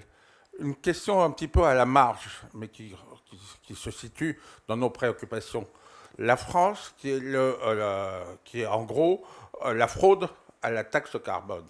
En France, on a été champion. Y a-t-il une sorte, j'allais dire, de solidarité mafieuse européenne ? Comment arriver, puisque en France, ça a coûté plusieurs milliards d'euros, comment arriver à éviter cette fraude massive à la taxe carbone ? Alors là, c'est une question essentielle, mais moi je ne suis pas un expert de la fraude dans aucun domaine. Donc je ne sais pas. On peut peut-être étudier la question et revenir vers vous par mail. Hein. C'est une possibilité. Je pense qu'on va peut-être pouvoir conclure maintenant. Monsieur Bourmont, vous souhaitiez dire un mot, c'est ça ? On a chacun une minute de conclusion ? Oui, si vous voulez. Après, Guillaume Clossa viendra conclure la conférence. Donc très rapidement, effectivement, si on veut faire de l'Europe une puissance écologique et climatique mondiale, pas possible de le faire sans une politique énergétique commune. L'Europe, c'est le bon levier pour les impulsions, mais il faut que les États et les territoires, les collectivités qui peuvent de manière opérationnelle appliquer les questions de mobilité, de réhabilitation des logements, jouent leur rôle. C'est-à-dire que la transition énergétique, elle se fait dans les territoires en réalité. Genre la Commission européenne et les gouvernements donnent les impulsions, mais c'est les mairies et les collectivités qui agissent sur le terrain. Troisième point, la transition énergétique, c'est l'affaire de toutes et tous, pas seulement des énergéticiens et pas seulement des gouvernements, de la Commission européenne et des collectivités, mais aussi, on n'a pas eu le temps d'en parler aujourd'hui, de la finance, du secteur des institutions financières. La finance a été une partie du problème, elle doit être une partie de la solution. Ce n'est pas normal que les banques constituent à financer des projets polluants, pétrogaziers. Et donc, il y a de plus en plus de pression sur les banques pour détoxer la finance. Et pourquoi c'est important? Parce que la finance climat est essentielle pour pouvoir allouer les ressources vers les projets décarbonés. Or, cette finance climat représente à peine 10% de la finance mondiale. Donc je vous laisse imaginer la marge de manœuvre qu'on aurait si les milliards de la finance mondiale qui allaient vers des projets polluants allaient vers des énergies et des infrastructures décarbonées. Là, on n'aurait même plus à se poser la question de la décroissance. Et pour ça, il faut mettre la pression sur les banques et aussi sur les énergéticiens. Il y a Shell qui a été condamné, par exemple, par la justice des Pays-Bas. Donc il y a de plus en plus de pression judiciaire des citoyens, des salariés.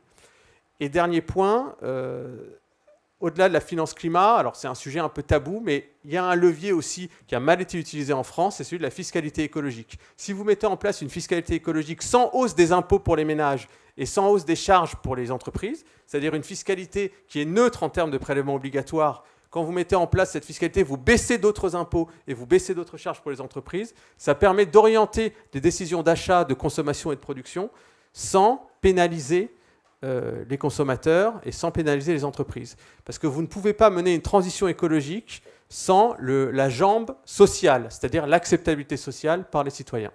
Merci. Juste, je vais essayer d'être bref. En fait, la transition énergétique, il faut aborder le problème de la bonne manière pour réussir à ce qu'elle soit efficace. Et on est coincé entre deux écueils. Le premier écueil, c'est d'un côté, on va dire, les prophètes de l'Apocalypse, les millénaristes, qui nous expliquent qu'on va tous mourir. On est un peu au courant, mais un peu plus rapidement. Sachant qu'on est dans une vieille histoire, je ne vais pas remonter jusqu'à l'Ancien et au Nouveau Testament, mais de Malthus à Club de Rome, à Ehrlich, le fameux démographe. Donc, il y a des tas de gens qui nous annoncent le fait que, tout simplement, il y a trop d'hommes sur Terre, ou qu'on va épuiser les ressources, etc. Ce qui fondamentalement, n'est pas totalement faux. Mais si on nous annonce que nous sommes condamnés, ce n'est pas une extraordinaire incitation pour nous amener à prendre les problèmes à bras-le-corps et à essayer de les régler, à essayer de les traiter. Et puis après, il y a l'autre extrême.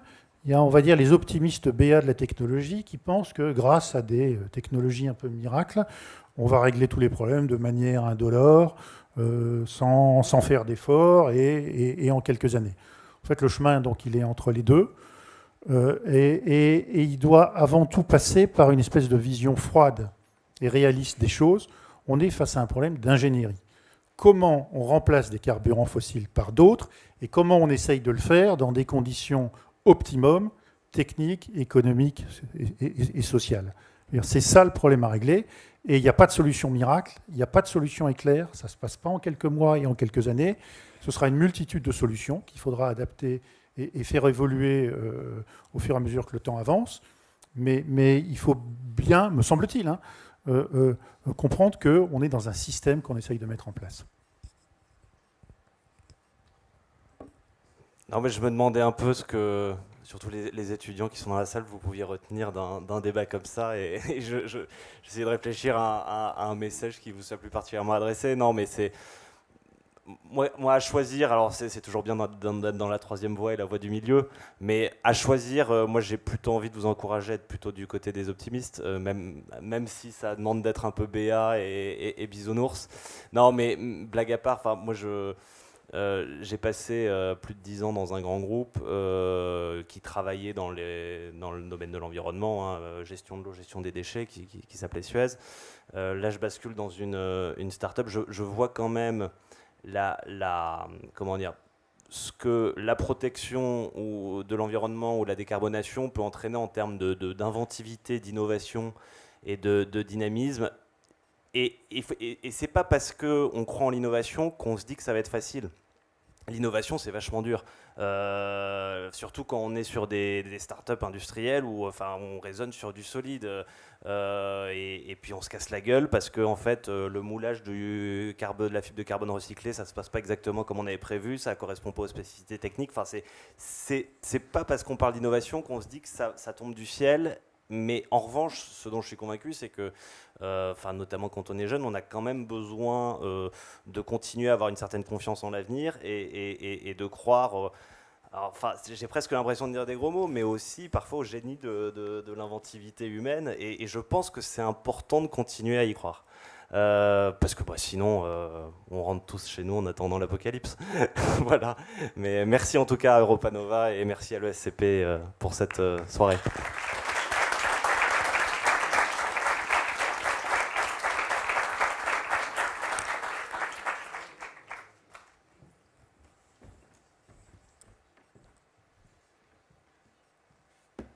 Bonsoir, ça sera le mot de la fin. Je suis Guillaume Clossat, le fondateur d'Europa Nova et aussi l'auteur de Fierté européenne, qui est le petit livre que les étudiants de Tribune ESCP ont choisi comme thème de cette semaine et qui est finaliste du European Book Prize. Donc vous pouvez vous le procurer à la sortie. Toujours un peu de promo, c'est jamais mauvais dans une école de commerce. Cela dit, je voulais peut-être trois rapides réflexions de conclusion. La première, c'est que le sujet du défi climatique, c'est un sujet systémique, on l'a dit, et on ne peut pas aborder une transition sans aborder les autres.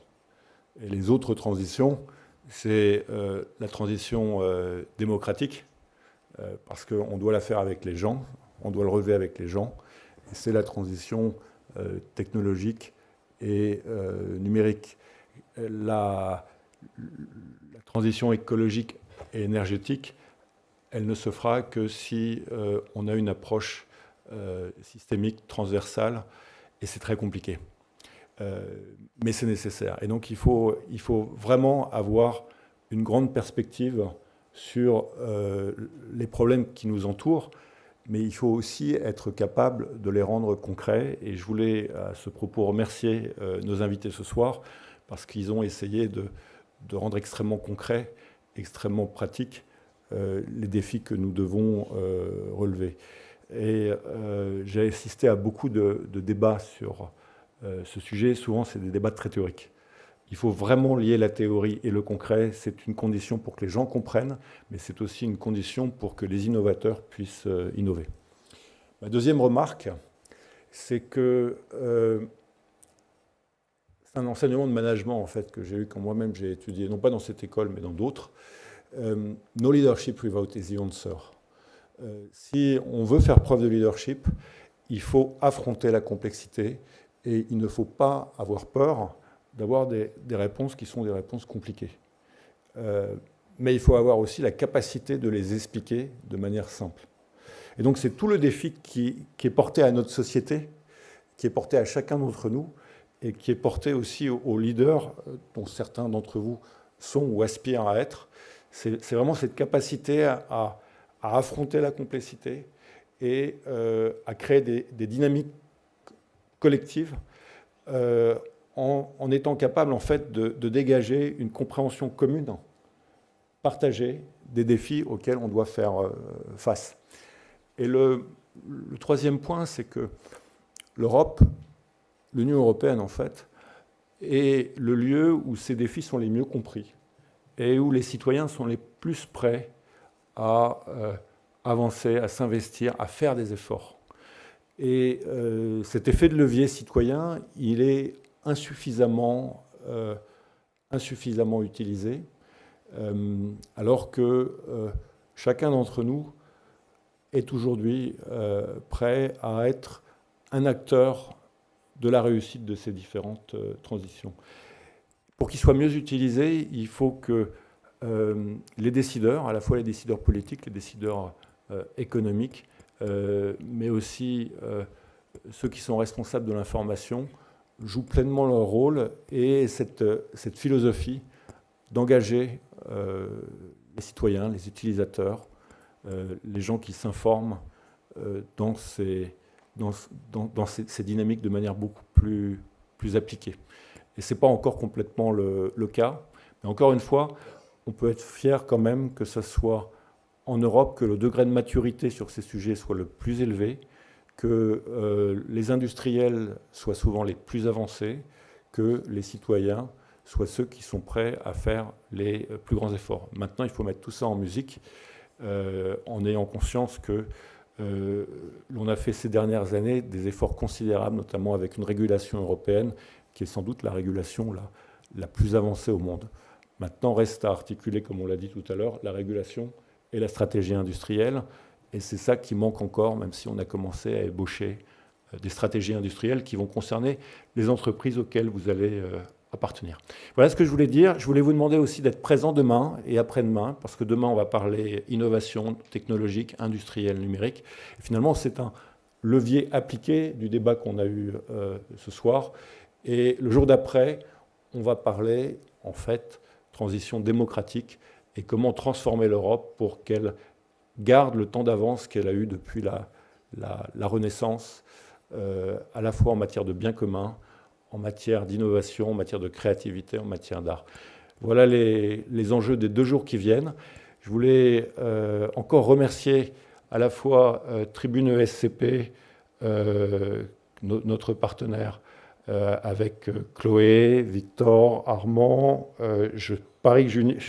Margot, et j'en oublie beaucoup d'autres, et puis Europa Nova avec Mariké, Monalise, Angélica, et bien sûr Isabelle, et vous souhaitez une très très bonne soirée. Merci à tous.